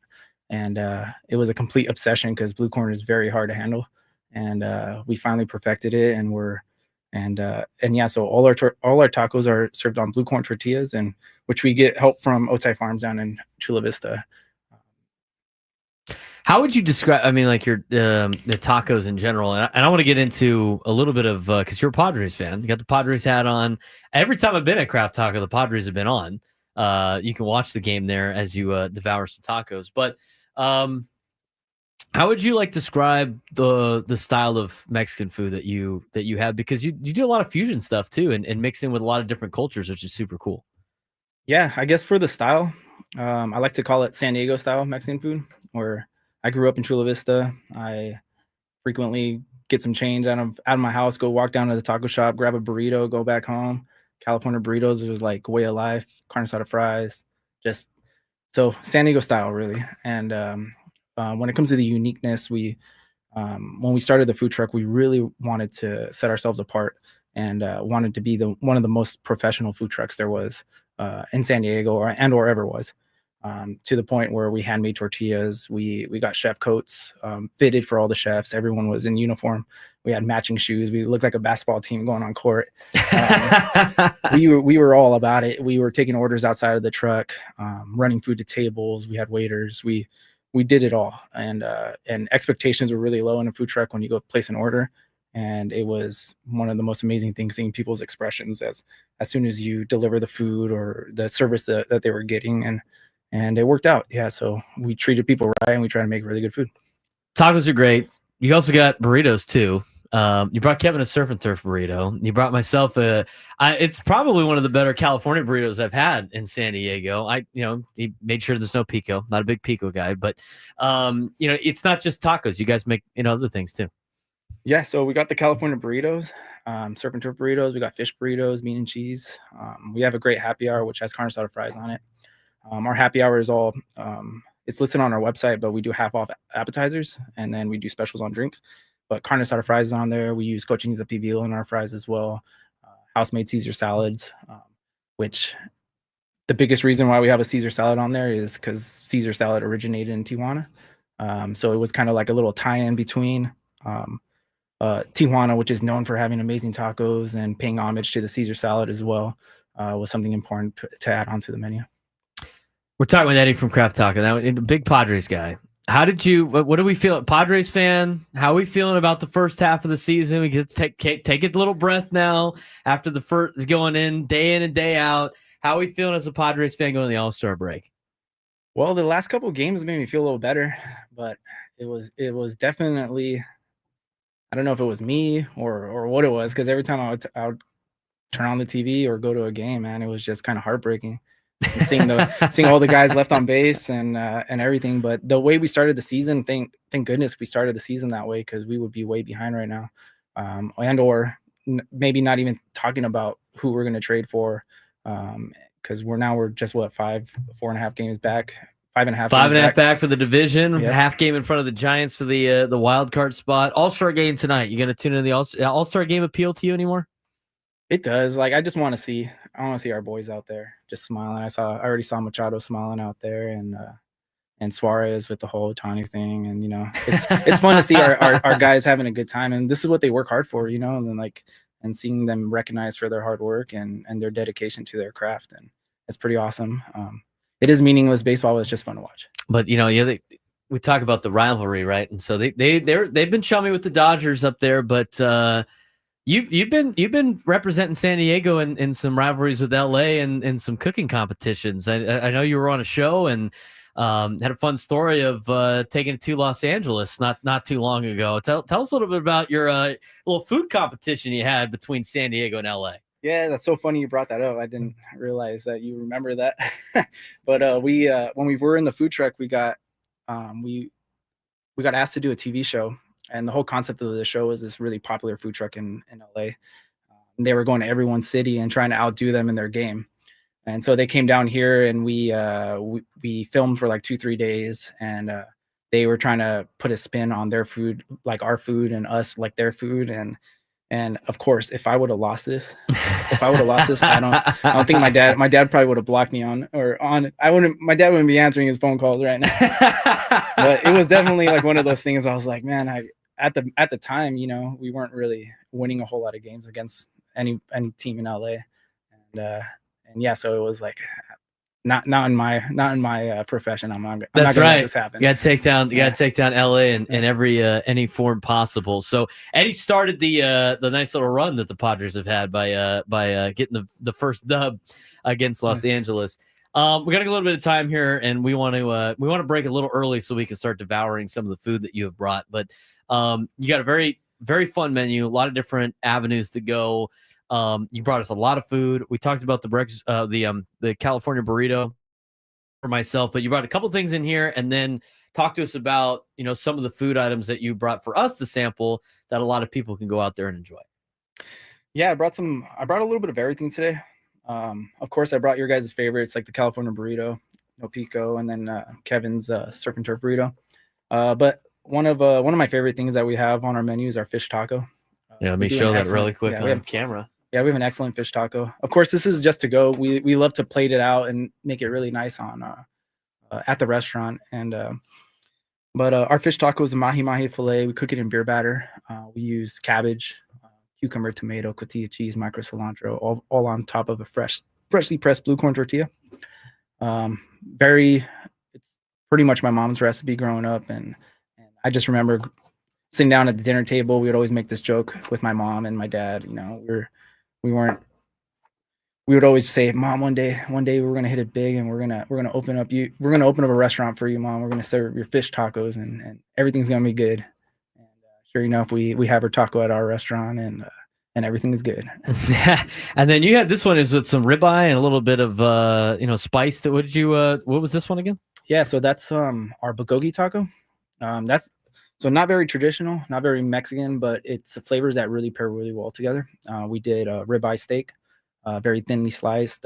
We marinated it with our bulgogi seasoning, like our barbecue sauce, and we add spicy kimchi, pickled onions, micro cilantro, and sriracha aioli on it. So it does have a little bit of sweetness, a little bit of spice with that barbecue sauce, and it just tastes really good. It smells delicious. A lot of people in the YouTube chat think they can smell it as well. The fish taco looks great. There's a lot of stuff that you brought. You have your classic tacos too, right? So you have like the carne asada taco, carnitas, a lot of the traditional flavors. You got you have like kind of like a quesadilla kind of taco, but it's like pork or something. Yeah, we make in-house our cochinita pibil. So it's slow cooked pork and achiote and citrus, has really nice sweet notes to it. It's very flavorful style pork. And we do make that almost like a birria queso taco, but we do the cochinita queso taco. We add cotija cheese on top, pickled onions, red onions, and micro cilantro. One of my favorite things on our menu. And then we have somebody asking a lot of veggie options besides the bean and cheese. Oh, so for veggies, we have our nopales taco. Excellent. So we use our blue corn. We melt Oaxacan cheese. The nopales we mix with Mexican squash, poblano pepper, onion, and corn. We top that off with sriracha aioli and more cotija cheese and cilantro. Really tasty. And then we could also make that vegan with just adding guacamole and cilantro to it on top. But we have our options for everyone that has any dietary restrictions. It's all good. I mean, everything that you brought out to us the last time, I devoured, and I'm starving. So we got to take a quick break. But real quick, Eddie. Again, thanks for coming on. Obviously, thanks for the big support of the show. We definitely appreciate everything that you've done, for us and helping our show. But anything else that you want to get out in terms of some different tacos that we haven't mentioned yet, or some big reasons to go check you guys out? No, the museum's a lot of fun. Nata Night's a lot of fun. We match the same hours as the museum, and over at Sereno Valley, that's kind of our main location. We have a great happy hour, and yeah. So whenever we do have new things going, we'll let you know, Braden, and we'll let you try it, and yeah. And I just want everyone out there listening that the Craft Taco loves the Padres. Craft Taco loves the Padres. That's a great way to end it. Eddie from Craft Taco, thanks again for joining us. Really appreciate it. We're going to take a quick break. Talk more Padres baseball on the other end of this break on San Diego's number one sports station, 97.3 The Fan.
I needed a little extra time right there. I'm trying to devour as much food as possible in a small amount of time. What did he call this one? The bulgogi with the ribeye and the pickled onions and stuff. So good. It's a little bit too spicy for Frank. Yeah. Frank just consumed. He just was able to get a little bit simpler. Yeah. A little carne asada, a little cheese. How was it? It was amazing.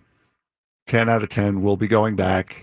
10 out of 10. We'll be going to the Nat and knowing where it is. That was very, very good. There's a couple other ones in here. Thank you very much.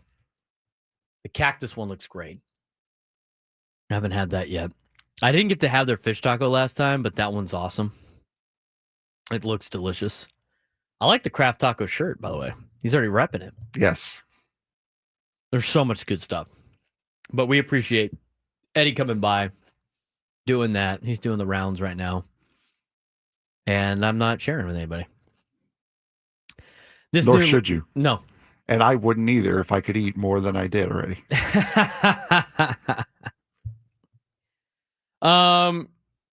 Let's quickly talk about Ilosky. Haven't had too much time to talk about it. Frank is our resident soccer expert. Yes. And we have some bad news about Ilosky and San Diego FC. Frank, the people of San Diego just learned about players on loan the hard way. Well, no, it's not great. So what happens is in soccer, it's not, for those of you who don't know, it's not like any other sport. It's not like baseball. It's not like basketball where you trade guys away.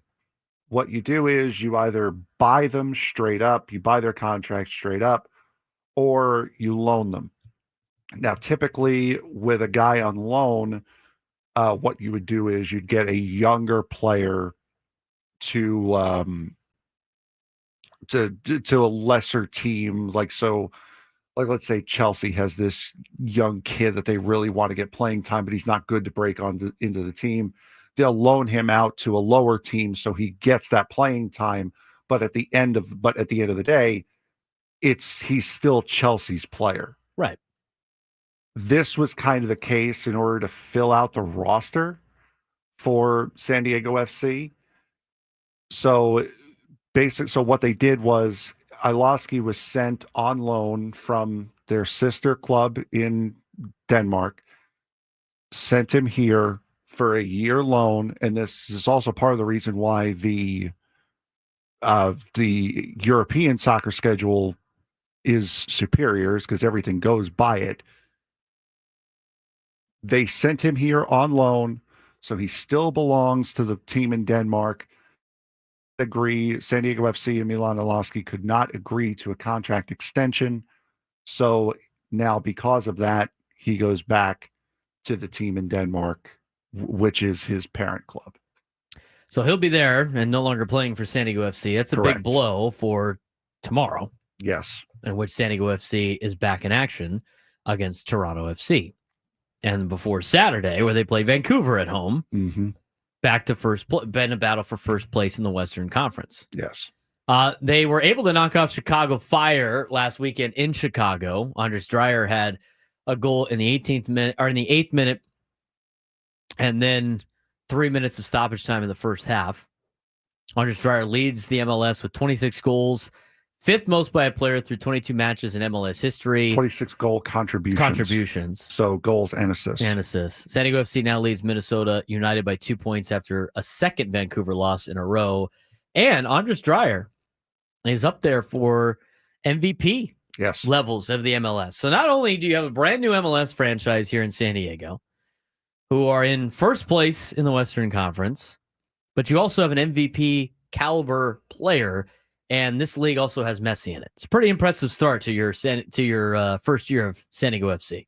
Yeah, absolutely. And this is their one East Coast team that they'll play this year. Toronto coming up tomorrow.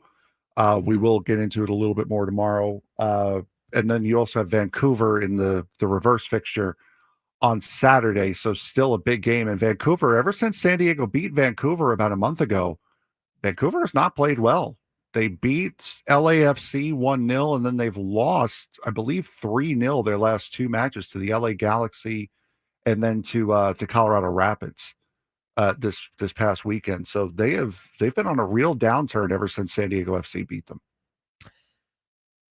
What is the impact on Ilosky not being part of the team going forward now, especially going into tomorrow's match? Depth. It hurts depth big time because now you had that guy who was coming off the bench, now who was turned out to be a big scorer. Now you have to revert back to the way it was at the beginning of the season, and you don't have him as an option. So it changes a lot. And I believe it's Valkyrie is the guy, is the forward. Who's going to be going back to his starting role, but that they don't have the same playing style. So he might not be in the same spots. He may not have the same natural instincts that Ilosky had. So some of those goals that you saw may not come as easy or come as often. So it could be an offensive downtick, but then again, it's returning back to normal. It's returning back to what it was before the Gold Cup and all the international stuff started.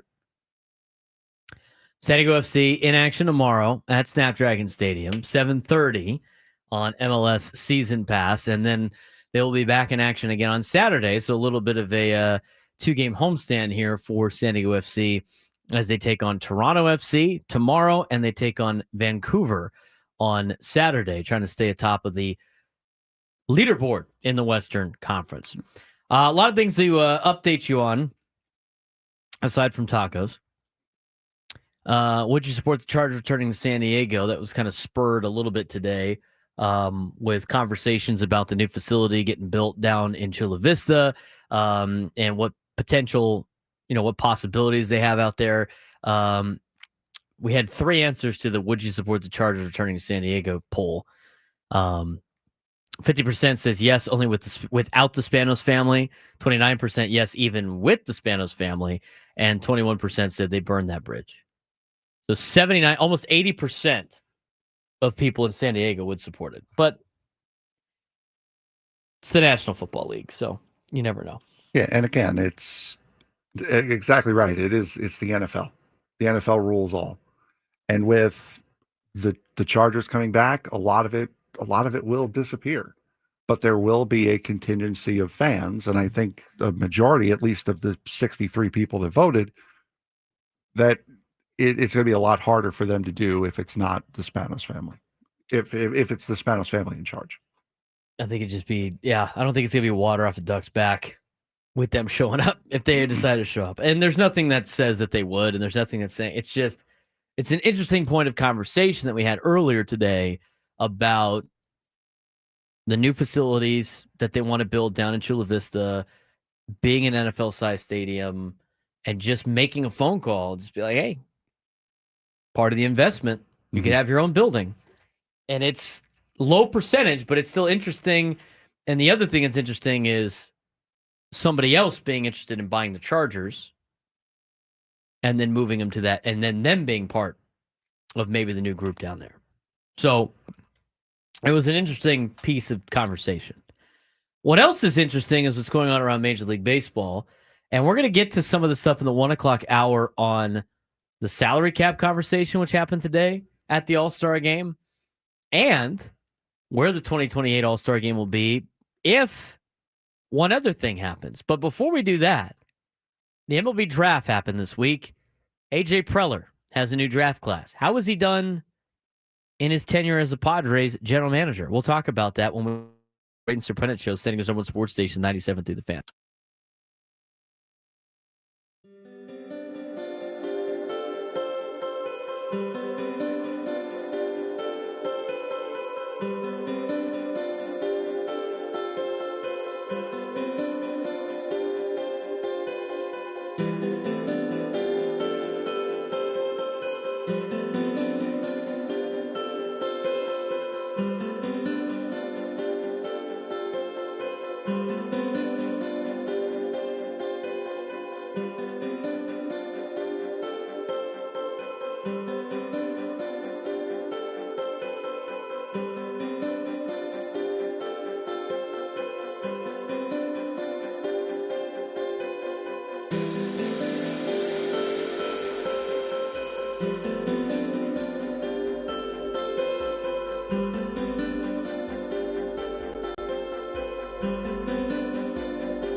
I see people circling the food. I have brought it in studio. Instead, I just took a bite of the fish taco. That's a top 5 fish taco. I mean, I'm telling you, like, that's... I'm not the biggest fish taco connoisseur, but that has to be one of the best fish tacos I've ever had. They're circling. I saved Kevin's out there. I should have brought it in here. He got the surf and turf California burritos. He's got the shrimp. Mm-hmm. It's good stuff. I usually don't go with the Surf and Turf California burrito. I just feel like it's a lot of extra stuff. But a lot of people like it. But their shrimp tacos, fish tacos, everything, craft taco, good stuff. Now, this hour, not only is the noon lunchtime hour brought to you by Craft Taco, but it's also the midday sports standoff hour, in which if you call in and take me down in some sports trivia, you will be qualified for a chance to win a grand prize, a 2-night stay at Park MGM Las Vegas, 2 tickets to Motley Crue on September 19th, and a $100 gas card. Catch Motley Crue's Las Vegas residency at Dolby Live at Park MGM September 12th through October 3rd. Tickets at Ticketmaster.com. We're talking MLB draft. Final poll results, 51% of people would support the Chargers returning to San Diego, only without the Spanos family. 28% said regardless. 20% have said they burn that bridge. Now, 80% said yes. Not surprised. Let's talk about what A.J. Preller's done in the MLB draft. This year, one thing, right? I mean, it's hard to evaluate a draft after it happens. There's a lot of high school players in Major League Baseball's draft, too, so it's not like you're going to get a good sense of, like, that guy's really good. As long as the Padres drafted players that they valued high on their board, it's going to be fine. I like their first pick in Schoolcraft. I think he's going to be pretty good. He's 6'8". He's already topping off at 97 miles an hour. I think it's very hard to mess up a first-round pick. In fact, the Padres have done very well with the first-round pick. If you look at the first-round picks that the Padres have taken since A.J. Preller has taken over, all first-round picks since 2021 have made the big leagues with the exception of 2016. Now, that might seem oddly specific, but first-round draft picks from the last couple of years making it to the big leagues already is a daunting ask. Dylan Lesko, class of 2022, has not made the big leagues yet. Cash Mayfield obviously was picked last year, hasn't made the big leagues yet. Dylan Head of 2023 hasn't made the big leagues yet. And, of course, Cruz Schoolcraft, who's already listed on this list. But if you look at the last 10 years of draft picks, so that's 2016 on. You can even look at 2015 on. Mackenzie Gore, first-round pick, has made the big leagues. He's already made an all-star game. C.J. Abrams, first-round pick, has made the big leagues, has made an all-star game. Ryan Weathers, first-round picks, made the big leagues. Cal Quantrill, first-round picks, made the big leagues. Robert Hassel III, first-round pick, made the big leagues. Eric Lauer, first-round picks, made the big leagues. Jackson Merrill, first-round pick, has made the big leagues and has made an all-star game. That's pretty remarkable. That's pretty good stretch right there. You're not going to hit on everybody. But in the last 10 years, the Padres have had 53 draft picks make the big leagues. And as I mentioned before, all first-round picks since 2021 have made the big leagues except 2016. Well, in comparison, what would you look at? If you start looking at draft by draft, 2015 draft, 7 big leaguers in that draft, 1 all-star. Jacob Nix, Austin Allen made the big leagues. Trevor McGill, Brett Kennedy, Trey Wingender, Phil Maton, Ty France was your all-star in that draft. Again, not all of these guys have made all-stars teams for the Padres, but we're not talking about the development in the major. We're talking about the drafting part. 2016 draft, 8 MLB players, 1 all-star. Cal Quantrill, Eric Lauer, Mason Thompson, Joey Lucchesi, Lake Bacher. All made the big leagues in the first 5 rounds. Other players make the big leagues: Jesse Schultens, Taylor Colway, Gray Kissinger, and David Bednar was your all-star. Also, A.J. Brown was drafted by the Padres in 2016. He's had a pretty good NFL career. Athlete. 2017, Padres draft. Mackenzie Gore, first round pick. Pick number 3 overall. Made the big leagues and an all-star. Luis Camposano, second round pick. Made the big leagues. That's out of the first 5 rounds. Other players to make the big leagues out of that draft for the Padres: Nick Morgavichus, Tom Cosgrove, Joey Cantillo, Chandler Siegel, Matthew Batten, Caleb Bushley. Some of these names might not be household names, but they're still guys that are making the big leagues. 2018 draft, 8 MLB players: Ryan Weathers, Xavier Edwards, Owen Miller, Dylan Coleman in the first 5 rounds. Steven Wilson, Eric Zabrowski, Dylan Smith, Reese Kinnear all made the big leagues for A.J. Preller's class of 2018. 2019 got an all-star in C.J. Abrams. Logan Driscoll made the big leagues. Matt Brash made the big league. Is the only league that it's only had 1 first-round pick, but they only had like 5 or 6 picks in that draft. Robert Hassel III's made the big leagues. 2021 draft, Jackson Merrill, James Wood were your first and second round picks. Both of them made the All-Star game. Robert Gasser, Jackson Wolf, Ryan Bergert, River Ryan, Alec Jacob, Chase Burns have all made the big leagues. Chase Burns didn't sign with the Padres when he was drafted out of high school. He went to Tennessee. And then in 2022, Adam Mazier and Graham Pauley have made the big leagues. So overall for the San Diego Padres, it's been pretty good. 53 big leaguers over a 10-year span. So people always ask, well, how's the rest of Major League Baseball compare? Well, in the National League West, since A.J. Preller has taken over as the general manager of the San Diego Padres, the Padres have had 53 draft picks become Major League Baseball players, which is the ultimate goal. There's only one team in baseball, or at least in the National League, and in the National League West, that has produced more big leaguers in their last 10 years of draft picks, and that's the Los Angeles Dodgers. They've produced 3 more at 56. Rockies have produced 47, the Diamondbacks 42, the Giants have produced 37 big leaguers since 2015. NL Central, Pirates have the most with 49, Cardinals the least with 37. In the NL East, Braves have the most with 46, Phillies with 31. Again, Padres second most in the National League. So I bring up all these in the last 10 years. No, I said Matt Brash, not Matt Bush. Matt Bush was drafted a long time ago. To really just reiterate what the draft this year might look like for the Padres. I think what this tells you is it tells you that A.J. Preller is good at finding talent. He's really good at finding talent.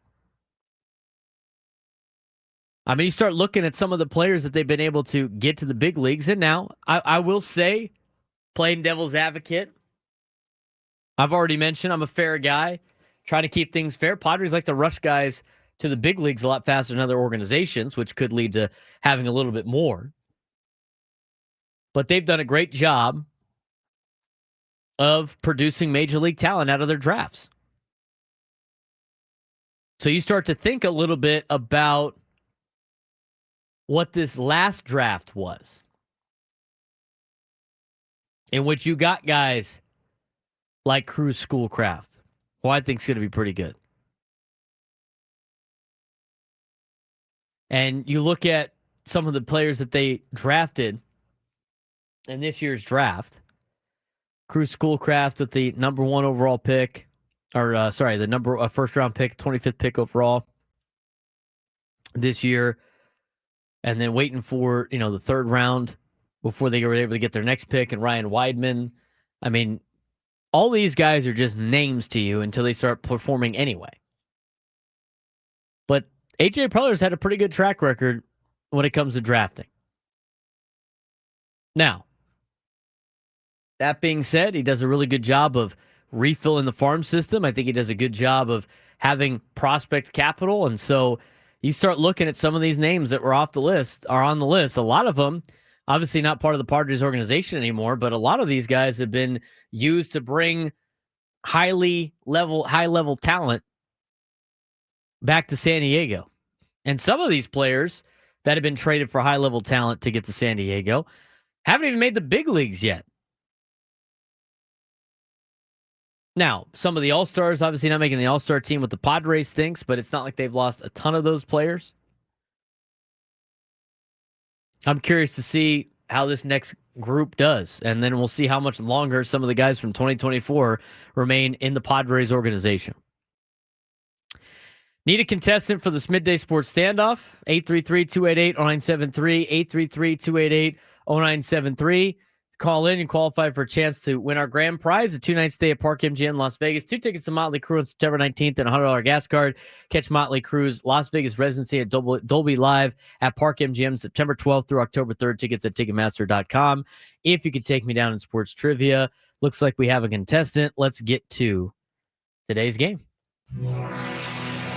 Welcome to Midday Sports Standoff on the Braden Surprenant Show. I can't believe what I'm seeing right now. The ultimate head-to-head battle where sports knowledge and quick thinking collide. No, he's no good. Are you kidding me? Contestants will go toe-to-toe with Braden in a sports trivia deal where every correct answer brings them closer to victory. Down the sideline! Wow! Unbelievable! But 3 strikes and it's game over. This is not Detroit, man. This is the Super Bowl. Can you outsmart Braden? The Midday Sports Standoff starts now. All right, Frank, who we got playing today? Today, we have Robert in Vista. Robert, how you doing today, bud? Pretty good. How you guys? Good, good. All right, so today's topic and tomorrow's topic are going to have a little bit more answers. We got 15 possible answers for this one.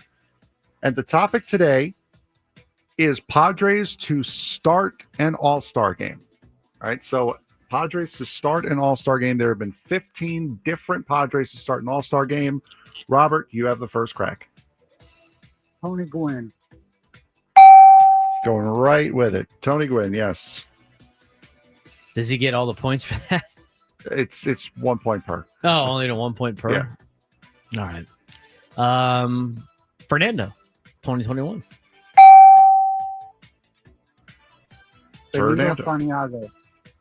One more time. Benito Santiago. Benito Santiago. Correct. Talk with, I'll say, this year's starter, Manny Machado. Yes. Fred McGriff. Fred McGriff is there, yes. Jake Peavy started in 2007. Jake Peavy, yes.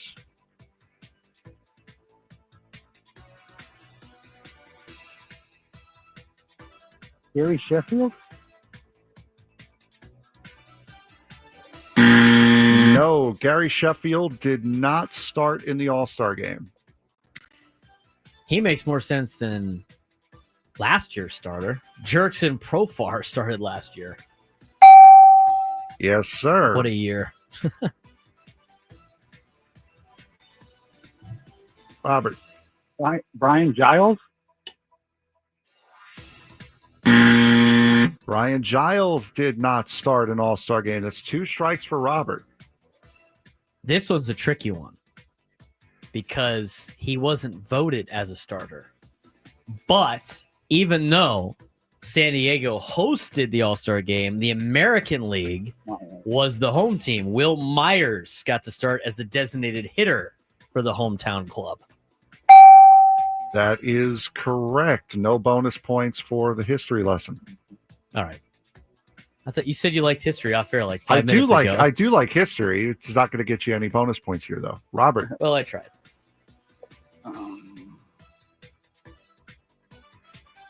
Steve Garvey. Steve Garvey did start an All-Star game for the Padres, yes.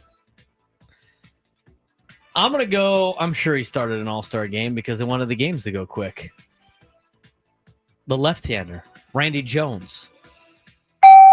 Randy Jones did start an All-Star game, yes. Trevor?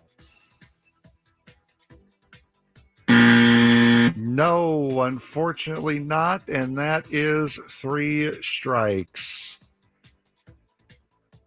All right, so we have, so you got 6. You got Fernando, Manny, Peavy, Profar, Myers, and Randy Johnson. Tony Randy Gwynn, Jones. Randy Jones, sorry. I wish the Padres had Randy Johnson for a time. Robert got Tony Gwynn, Benito Santiago, Fred McGriff, and Steve Garvey. Who are we missing? You're missing a number of guys here. Hold on one second. Let me get the exact number. If they're like before 2000, I'm not going to get them. They Most of them are, I guess. All right. I mean, a couple of them are rather obvious, I would think. Like Ken Caminiti won a MVP, or Ken Caminiti did start an All-Star game. Yes, start an All-Star game. So now you got 4 left. 4 left. Mm-hmm. I'm not gonna know. You're not gonna know who Dave Winfield is? Well, it's not game. It's like picking guys that actually started the game. Like, Yes, Dave different Winfield. than making the All-Star team. Dave Winfield started an All-Star game. So did Greg Nettles, Terry Kennedy, and Lamar Hoyt all started All-Star games for the Padres. By the way, I know they're re-airing the home run derby that you were supposed to watch. It was your turn. Well, So they're re-airing. We'll remember that for next year. That's your turn next year. Do I need to explain expand versus shrink to the older audience? I think yes. I think you do. We should ask Chris Ella what expand and shrink mean. Expand's like, yes, do this. More of this. We want more of this. Shrink is like, absolutely not. Get rid of this. We don't want any of this. Holy shrink on the Brent Rooker upside down lid that his wife's wearing. Well, rally cap. It's not no. It's Rooker spelled upside down, like my upside down Frogs hat. Oh. No Rivals Brent Rooker upside down hat, shrink. That's where the trend has gone too far. Yeah. Shrink. I think it went too far at the design stage, honestly, but I think it was cool for like the kid, the Texas hat, and then at the colleges, okay. Having a upside down Brent Rooker hat, shrink. The player hats. Would you wear Tatis upside down on your head? No. Why? Would you wear Soto upside down on your head? No. What about Mr. Met? He was upside down over the weekend, apparently. He was. But he took a fall last week. He's the gift that keeps on giving in the mascot realm. Yeah, he is. It's not the Fanatic. It's not Blooper. It's not even the San Diego Chicken. He just looks like Mr. Met. He looks like a dope every time he does it. Listen here. All right. You didn't need to go that far. That's what he looks like. I bet you he does. I feel like you like Blooper more than you like Mr. Met. I do like Blooper more than I like Mr. Met, honestly. How many mascots do you like more than Mr. Met as a Mets fan? I don't know. I'd have to think about it. I would really have to think about that. He's at the Lumineers concert. They bring him out on stage, which is already hilarious. Yeah. They throw him the tambourine, and he drops it. Yep. And I thought, it can't get worse than this. That's kind of funny. That's kind of interesting that this is going viral. Then he starts walking and doing his tambourine thing. Yep. And then he steps and disappears. Mm-hmm. He steps off stage and he falls off stage. It was so bad that Mrs. Met had a tweet about it. That's where still love my Mr. Met.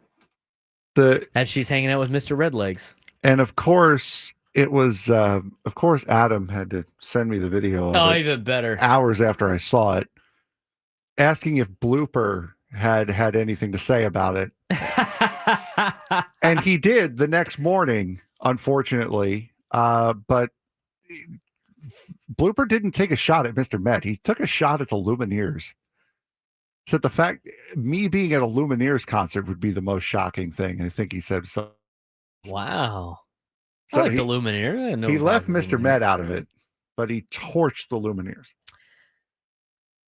The other good thing about the All-Star break is you get to see the antics from all the mascots in one place. Yes.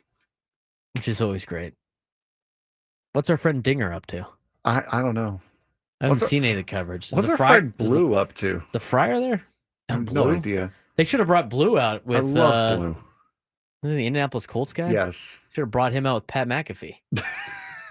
It should have. When he was talking about Big Dumper before the home run derby, Blue should have ran out. I can't believe I've had to type that now twice. Big Dumper? Yes. Do you see they make baby jerseys for Big Dumper with Big Dumper on the back? That's creative. Now that's we're winning up there in Seattle. Somebody gets it. Somebody gets it. What was ESPN's headline yesterday on ESPN on the website? Wasn't it Big Dumper is the big thumper? Yeah. Wins the home run derby. Something like that. Wasn't my week to watch them though. Hour to go. What am I going to eat next at Craft Taco? We will have a guest talk about AA San Antonio with the Missions. Brian Yenelson will join us as a call-in, get an update on AA San Antonio before we talk more about trending news in Major League Baseball. Last hour.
Final hour of the Braden Surprenant show.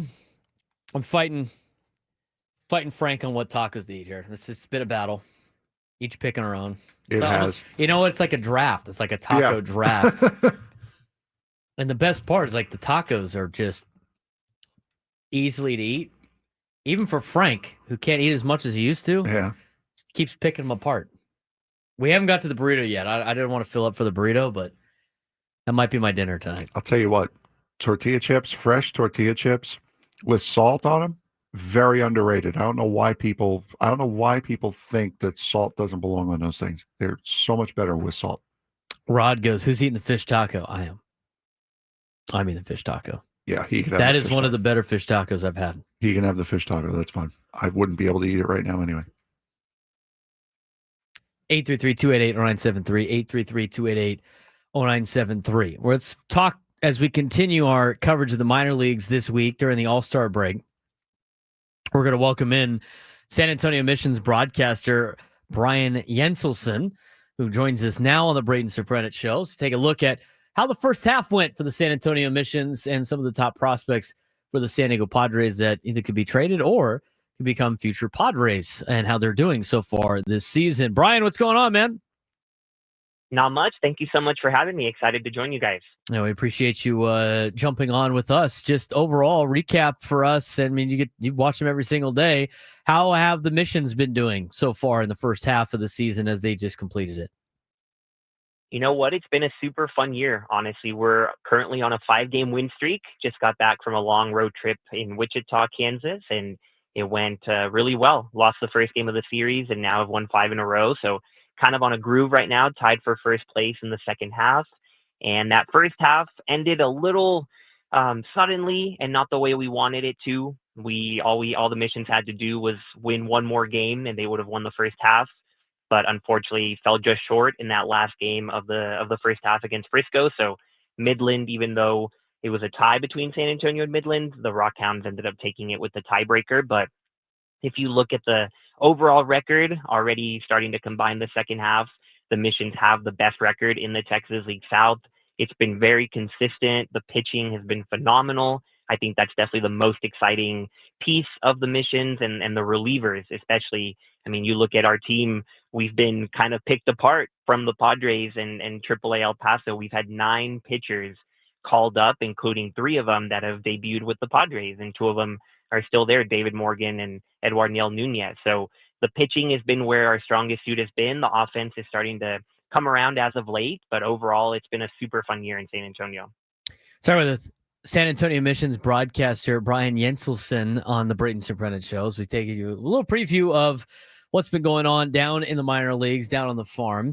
Obviously, the biggest player in the Padres organization that started the year with San Antonio did not get too many games in before he ended up getting hurt.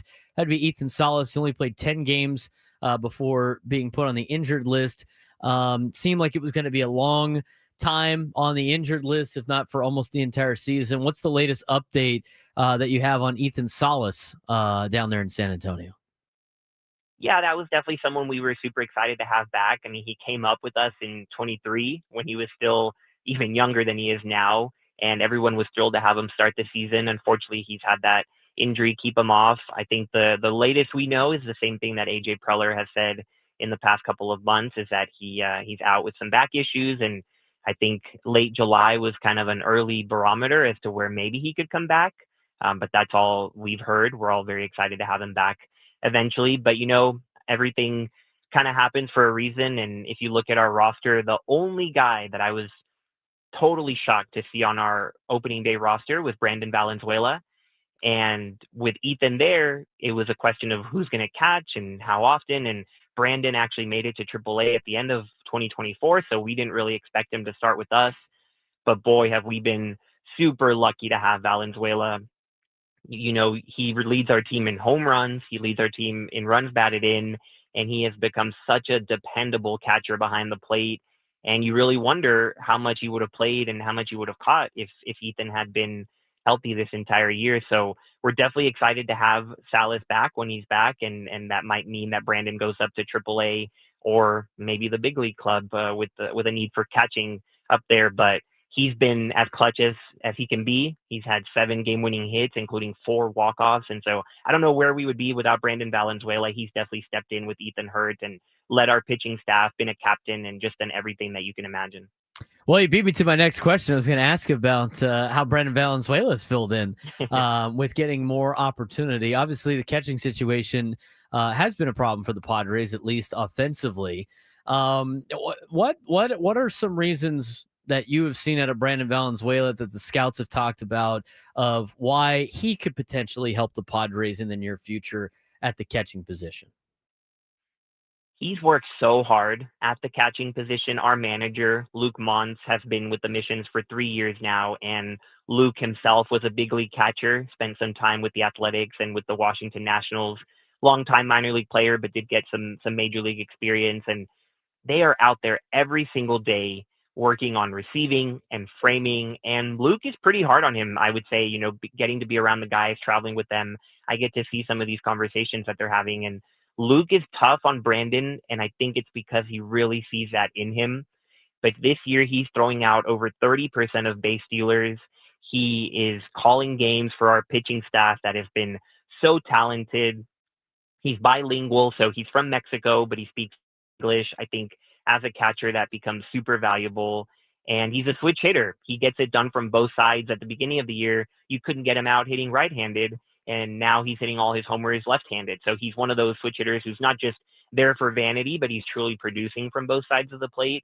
So when you start to analyze his game, there's really no holes in it. I mean, defensively, how he carries the staff and what he does on offense, he's right in the heart of our lineup.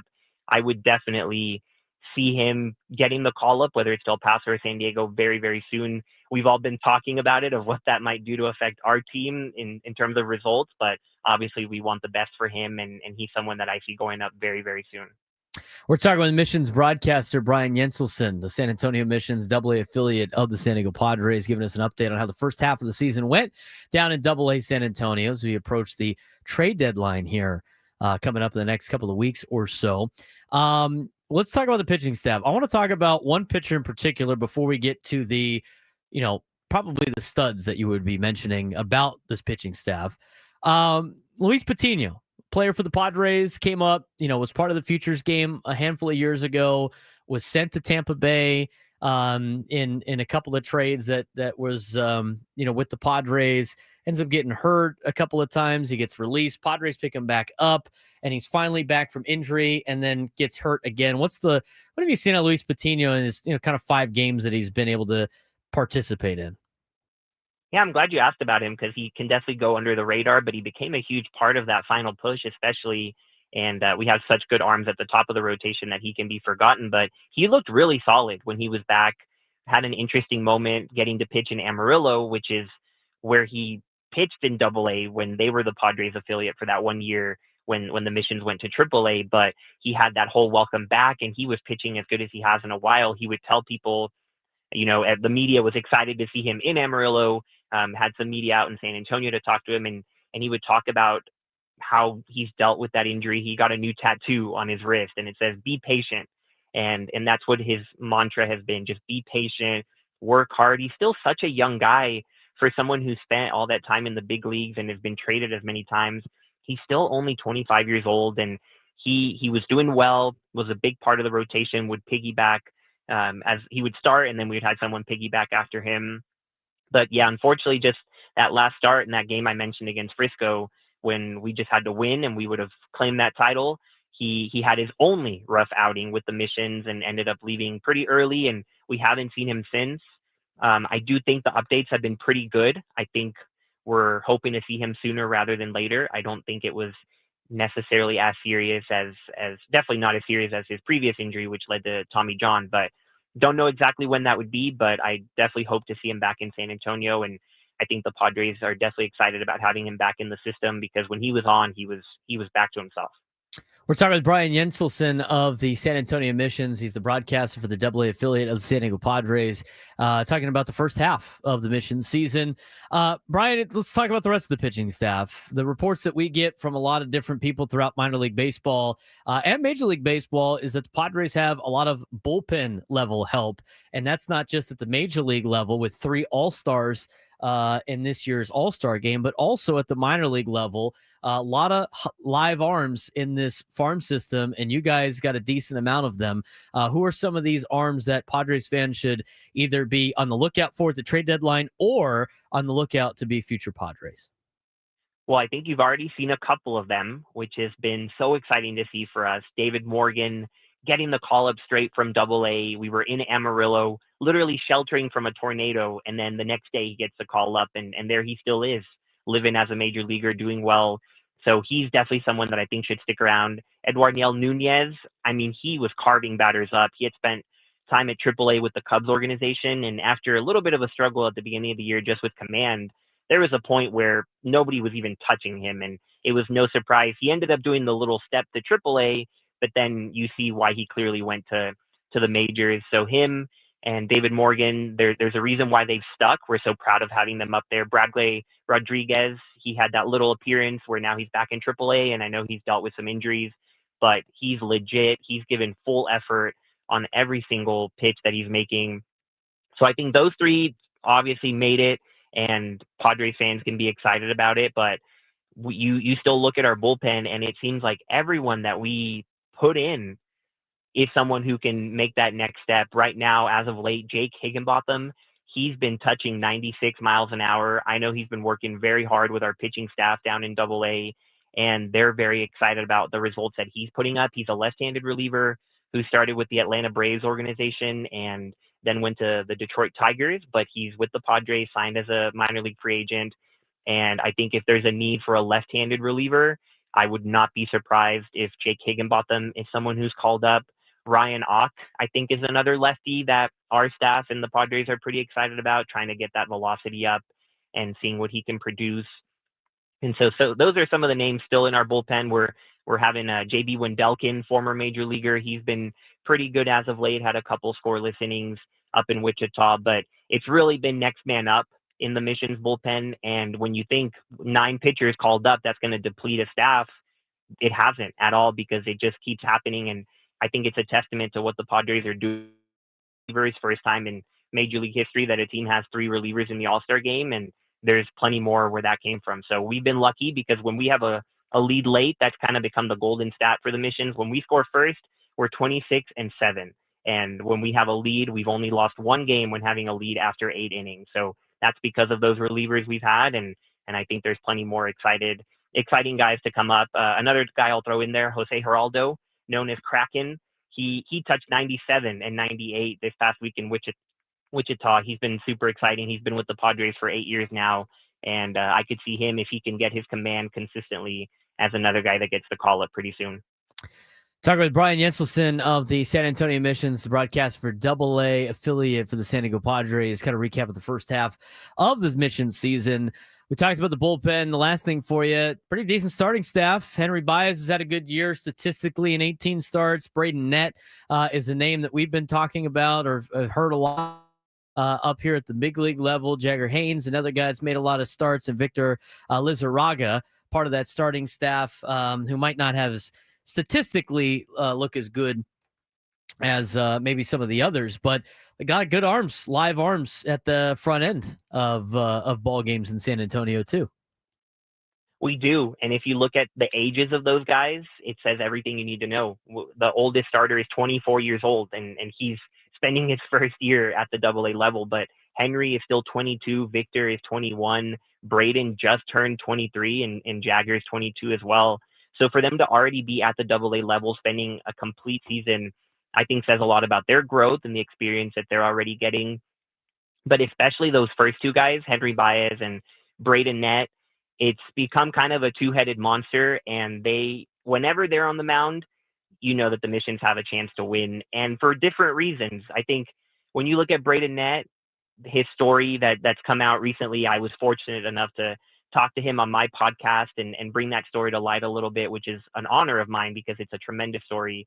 He was working at the Home Depot, dropped out of college, community college in Missouri, and the Padres saw him at the draft league because his junior college coach believed in him, sent him to that draft league. And so even though he never threw a collegiate inning, he got a call while he was working a shift at the Home Depot in Troy, Missouri, and signed as an undrafted free agent. And now he has among the best stuff, not only on our staff, but I would argue throughout the Padres system. He's high 90s, has a ton of pitches to work with, a sweeper, a changeup, just electric stuff. Now, the thing about him is he hasn't thrown a lot of innings. He didn't have that college experience. This year already, he's just at around 70 innings, and he's already passed his career high. So they're definitely keeping an eye on that and being careful with how much they push him.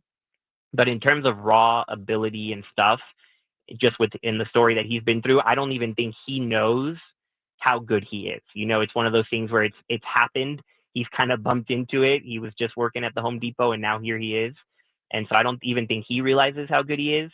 And then you look at Henry Baez on the opposite end of the spectrum, someone that from the moment he signed, he knew what his goal was. He knew how good he is.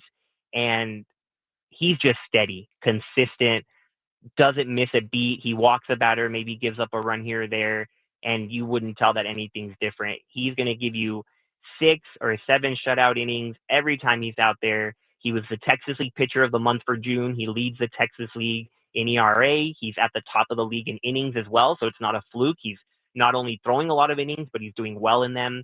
And while Braden might have more of the raw, just off the chart stuff, Henry has the consistency that I think you're looking for in a major league pitcher. So those two guys are definitely two that either will make it to the Padres or could be in trade talks as the Padres look to get some talent. So we'll definitely see, but we've been lucky to have them at the top of our rotation. Last thing for you, Brian, it kind of goes to the trade deadline. Padres and the Missions have had a long time relationship in being part of the organization, except for like the 1 year that they're in AAA, as you had mentioned. Whether it's your own experience or the experience of the front office down there in San Antonio, have you heard stories? What's your experience like with what the trade deadline is like when AJ Preller is close to the trade deadline in the San Diego Padres? What's it like for the Missions? Well, I do have a couple personal stories that I've already been a part of in just my short time with the Missions. This is my 4th year in some capacity with the team, but 2nd year with the team as a broadcaster and traveling. And in just those 2 seasons alone, last year I was actually on the air in Little Rock, Arkansas, when Jacob Marcy and Nathan Martorella and Usep Go got pulled from the game. Nathan Martorella coming out of second base, Luke Montz pulling him, and we're all like, what's going on? An Arkansas Travelers staff member had to come in my booth, poke me on the shoulder, and show me the tweet from Jeff Passan saying, these are the guys going for Luis Arraez. And here I am trying to make sense of what's going on, and I'm pointing, I'm saying, wait, that's Nathan Martorella on my phone. That's Nathan Martorella on the field, and he's getting pulled out, and that must be why, and just trying to put 2 and 2 together.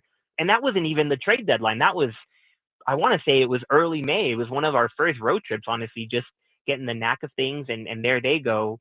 So that was a crazy experience that just shows, you really can never know what could happen. I also happened to be pretty close to Robbie Snelling when he was traded to the Marlins as well. Close in proximity, literal physical proximity. He was getting some phone calls, and it was deadline day, and we're kind of like, I wonder what that's all about. And it did end up being traded, and ended up saying goodbye to myself and obviously his entire teammates and coaches. So just in that year alone, last year, we saw that it can happen at any moment. And we're definitely expecting potential movement. But I think that's what happens when you have such talent at the AA level. We've had a phenomenal year. We have some really exciting prospects, and it comes with the territory. We know that we might see some major leaguers that take the uniform in other teams' uniforms, but that's something that Luke Montz, our manager, always talks about. He tells the guys when he's pumping them up, he says, look, my job is to get you ready to either play for the Padres or for 29 other teams. I don't care who that ends up being. I want you to be a major leaguer. He understands it. We understand it, and we're super lucky to get to see, like on a night tonight, we have 7 All-Stars that are former San Antonio Missions. Not all of them are with the Padres. We have Freddie Peralta, who's a Brewers pitcher, Trevor McGill, who's now with the Brewers, Mackenzie Gore spent some time with the Mission, and then, of course, you look at Tatis and a Jason Adam actually pitched 1 game for the Missions, but Tatis, obviously a much longer term San Antonio Mission. But we're honored to have them come through us and come play at the Wolf in San Antonio, and we wish them all the best. So if it's with the Padres or if it's with someone else, we know that before anything, they were San Antonio Missions. Brian, we appreciate the time. Thanks again for joining us, and good luck in the second half of the season for the Missions. Absolutely. Thank you so much. And I heard y'all talking about breakfast burritos, but I think we need to get y'all some breakfast tacos from San Antonio sometime soon. So come on down to the Wolf for some. I might have to do that, Brian. I'm going to be in Texas very shortly to watch my TCU Horned Frogs play football. I'll make the trip down to San Antonio. Love to have you down. Thanks again to Brian Jenselson for joining us today, the Missions broadcaster for AA San Antonio. Went a little bit long there, but wanted to get you guys as much information on the trade deadline as possible. Missions having a really good season, and they're always one of the best teams for the Padres farm system. We got to take a break. Couple of trending topics in Major League Baseball we got to dive into before we end today's show. We'll get to those when we come back on San Diego's number one sports station, 97 through the Fan.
We should have the song play before the last segment.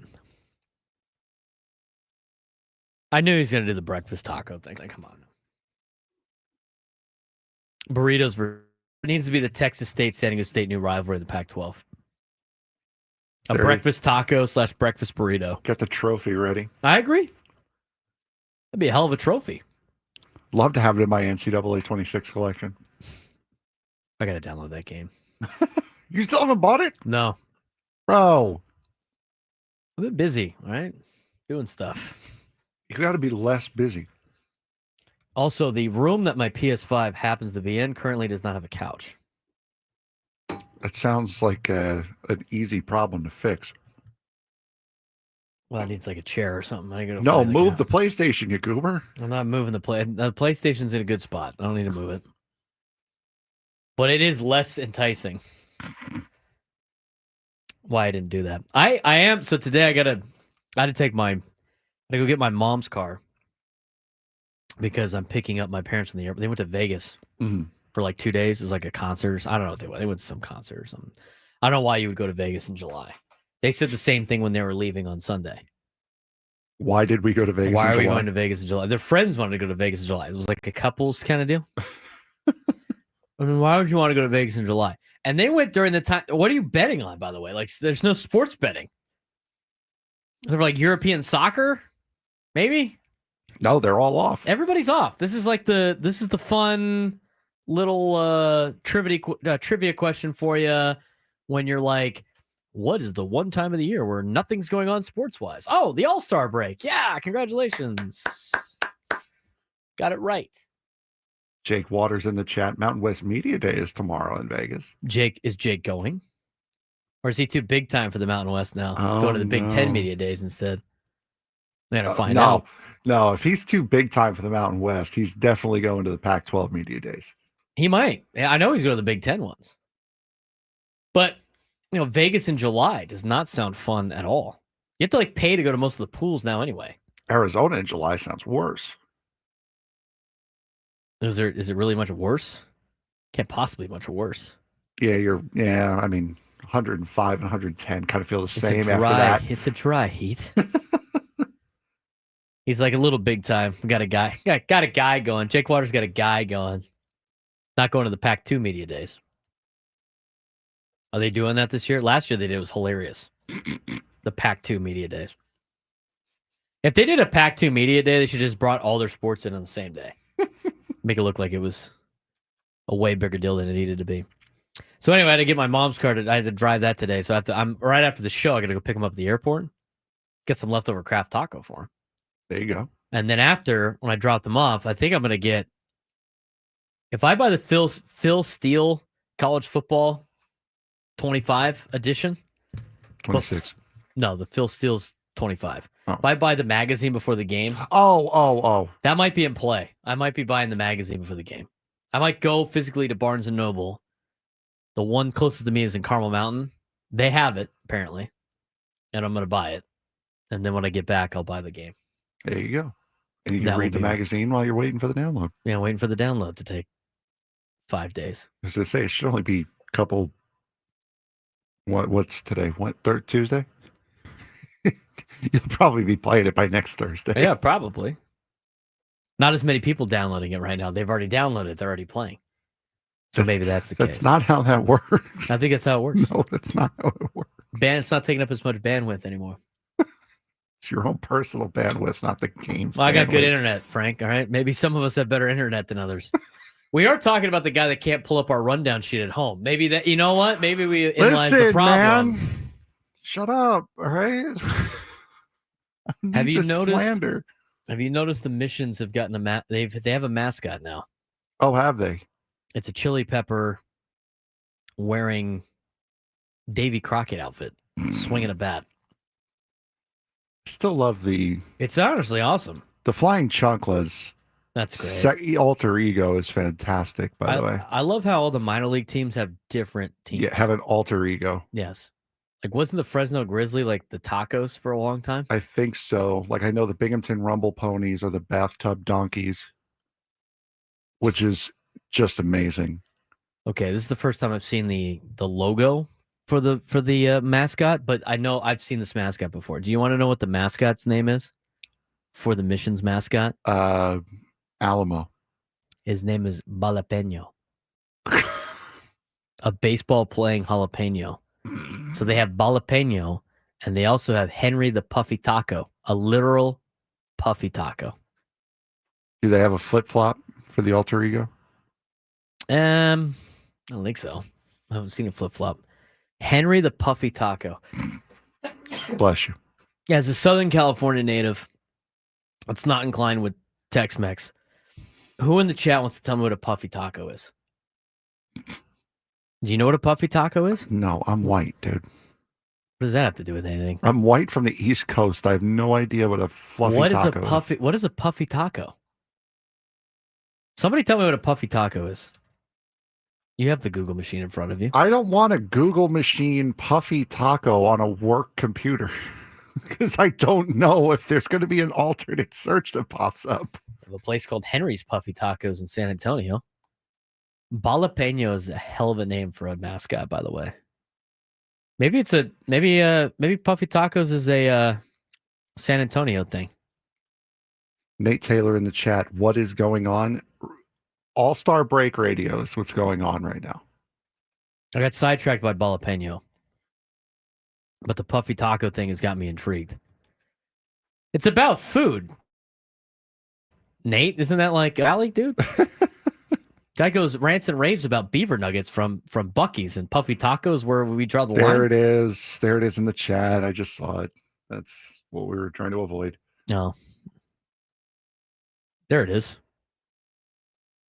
It looks like a chalupa. It's kind of what I figured. Why don't they just call honestly, it a chalupa? Because it's... Cole, I have no mature answer. You guys are disgusting. Ray's Drive-In has them. Yeah, it looks like it looks like a really bad tostada is what it looks like. The mascot for it is rough. Okay, you know what it looks like? It looks like a bao bun taco is what it looks like. I'll just give it one of these for this entire segment, just as an overarching entire segment. Phrasing. They have a uniform for it. You want to see the uniform? I would love to see the uniform for it. Let's see if I can pull it up on the screen here. You got to check this out. That would be... oh, my God. My day would not be complete. Oh, my God. All right, here we go. Let's see if I can remember how to do this. Puffy taco uniform. The puffy taco uniform for the... Phrasing. For the missions. This is the logo. Oh, dude, they got a hat. This is great. Oh. Go ahead and flip the thing back. Look at this. Isn't that the most amazing thing you've ever seen in your life? That is the most minor league baseball I think I've ever seen in my life. Yes. That is awesome. There's a closer look at the hat. That's the emblem on the hat. There's your San Antonio Puffy Taco. Take the hat off the screen, please. Isn't that great? That's awesome. All right. What's better, that guy or the jalapeno? I don't know at this point. I really don't know at this point. Look like it. Rod says it looks like a turd. Yeah, I'm gonna have to agree with Nate on this one. He draws the foul. Leaving that logo on the screen as long as you did was a foul. You know what? What you guys with your gutter heads think of things is not your interpretation of a taco holding a chili pepper as a bat. It's not my problem. I think you got to buy that hat. New homework assignment for you. Buy that hat. I'd wear that hat to softball. Guaranteed. You know what? I think you would be the talk of OTL if you showed up with that hat. That is still cleaner than anything that's said at OTL. Yes, fair. You know what? Maybe that needs to be our team name next year. Frank's Puffy Tacos, presented by the Braden Surprenant Show. Okay. And then you can wear the hats. Phrasing. Then you can wear the hats. No. What's wrong with this? Like Rod's gonna wear it. No, he's asking what size am I? What size am I? You guys can match. Wear it to the next remote. It's repping the pods, dude. Repping the missions. Guys, get your head out of the gutters, man. Literally a food item in San Antonio. Some people are getting it. Some people don't. 833-288-0973. 833-288-0973. Rod's going to get a new hat. We're going to talk to Martin and Santee when we come back. And what's trending in baseball right now? What's going on in the All-Star game in 2028? Does this a ploy in the collective bargaining? We'll talk about it later.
I'm gonna have to put this on. I'm gonna have to last thing on the mascots of the San Antonio Missions. I'm gonna have to. Yeah, we're doing this. And we got the Tin Caps coming on tomorrow. We got Johnny Appleseed as their mascot. We got Lake Elsinore coming on Thursday. Love it. We got stuff going on this week.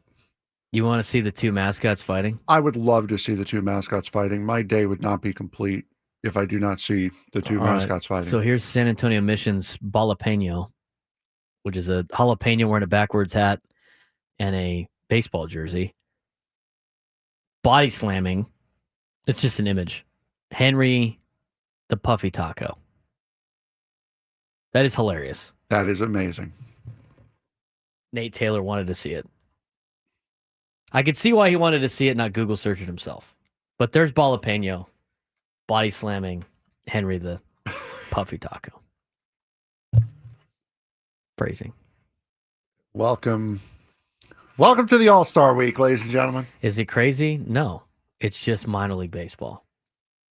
Good update, though, from Jenselson about the minor leagues.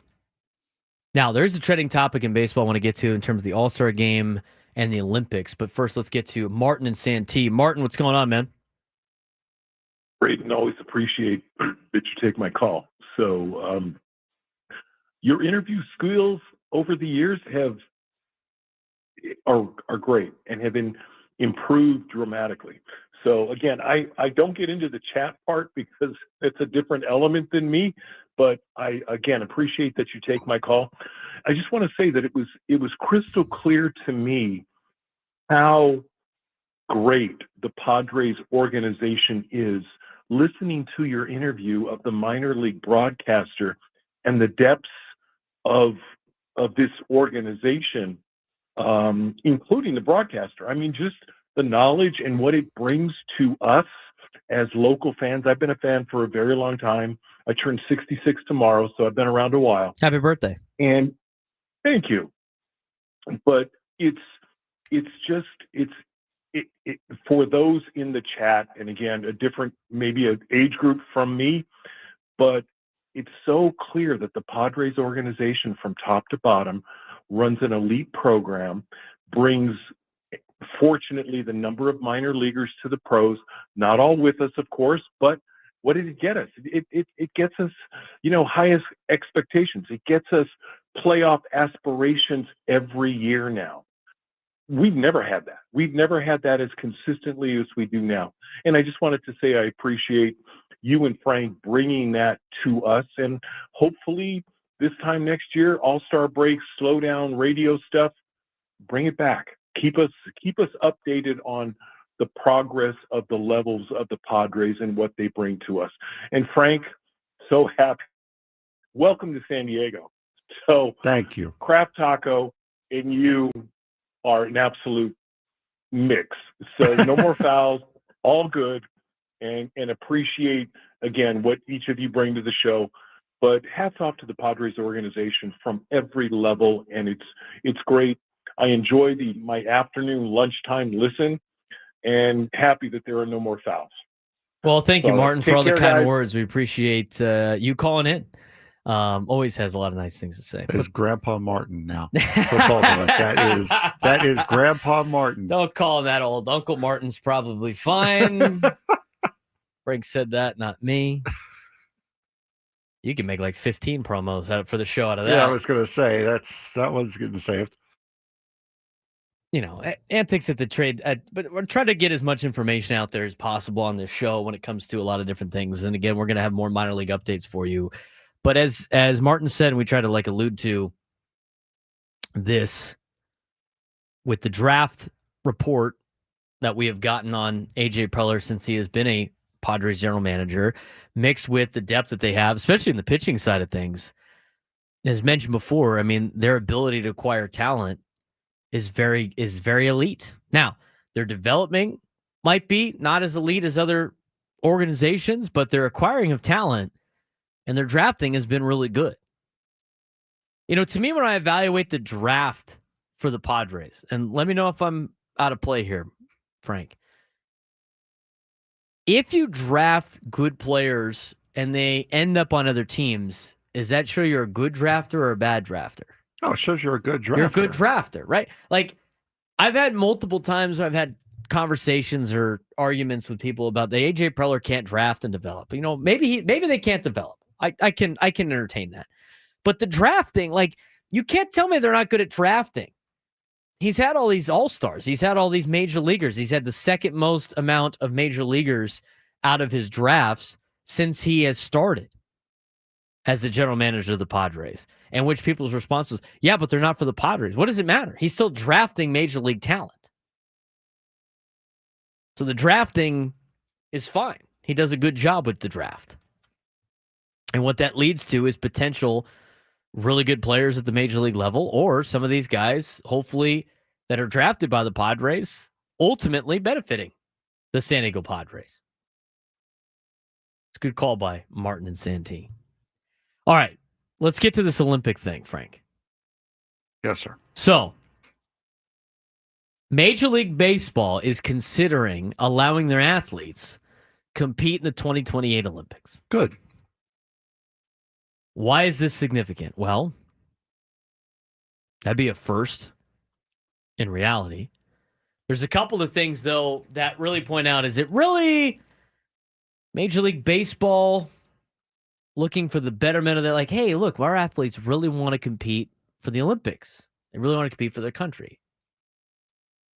I'm going to try to do this with Frank, but he's doing a great job multitasking and getting things done. He's got a lot of stuff he's going to get done. Let me ask you this question. Yes.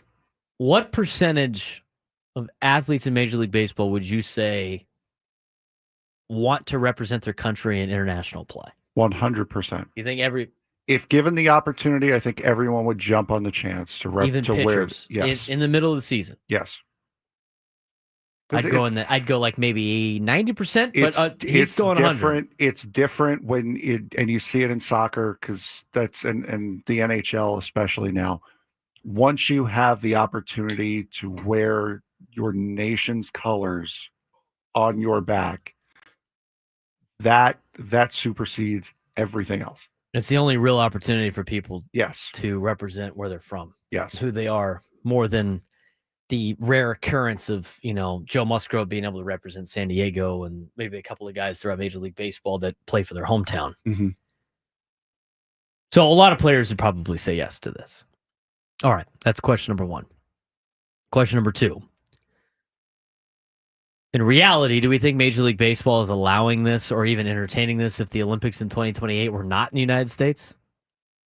No, but I think if enough players made us think about it, I think they probably would. They would have to at least consider it. Do you find the timing of this odd? In relation, like, let's just think about the calendar here coming up. So 2028 is the Olympics. This is the first time that Major League Baseball is considering allowing their athletes compete in the Olympics. Mm-hmm. They have also said we are not canceling our All-Star game in that year either. And if, this is the report from Susan Sussler of up in San Francisco, who's done a great job forever. Her report was, if Major League Baseball allows the Olympics in 2028, the All-Star game will be in San Francisco. Olympics that year are in LA. Los Angeles. We probably don't get to have because we had in 16, but I digress. You don't find it odd that the CBA is up at the end of 2026? Yeah, it's. Do you think Major League Baseball likes the idea of their athletes competing in the Olympics in the middle of the season, or this might be a conspiracy? Do you think they're dangling a carrot right now for negotiation purposes? Nothing that anything. We are staring down the bottom line is we are staring down the barrel of a lockout. There is no way that either side, and we'll get into more of this tomorrow since we only have a minute left. There is no shot that either side right now is negotiating in good faith. Period. No way. And the Players Association doing what they did today with what they said about the salary cap and salary floor, which again, we'll get to tomorrow. That is them trying to win in the court of public opinion. But when you're doing absolutely nothing in good faith, you're still going to lose. Yes. It doesn't matter. You have lost, period. So it would not surprise me if that's them dangling a carrot. It really wouldn't. I think that is one of the plays for the owners. The owner's big play right now is obviously the salary cap. Yes.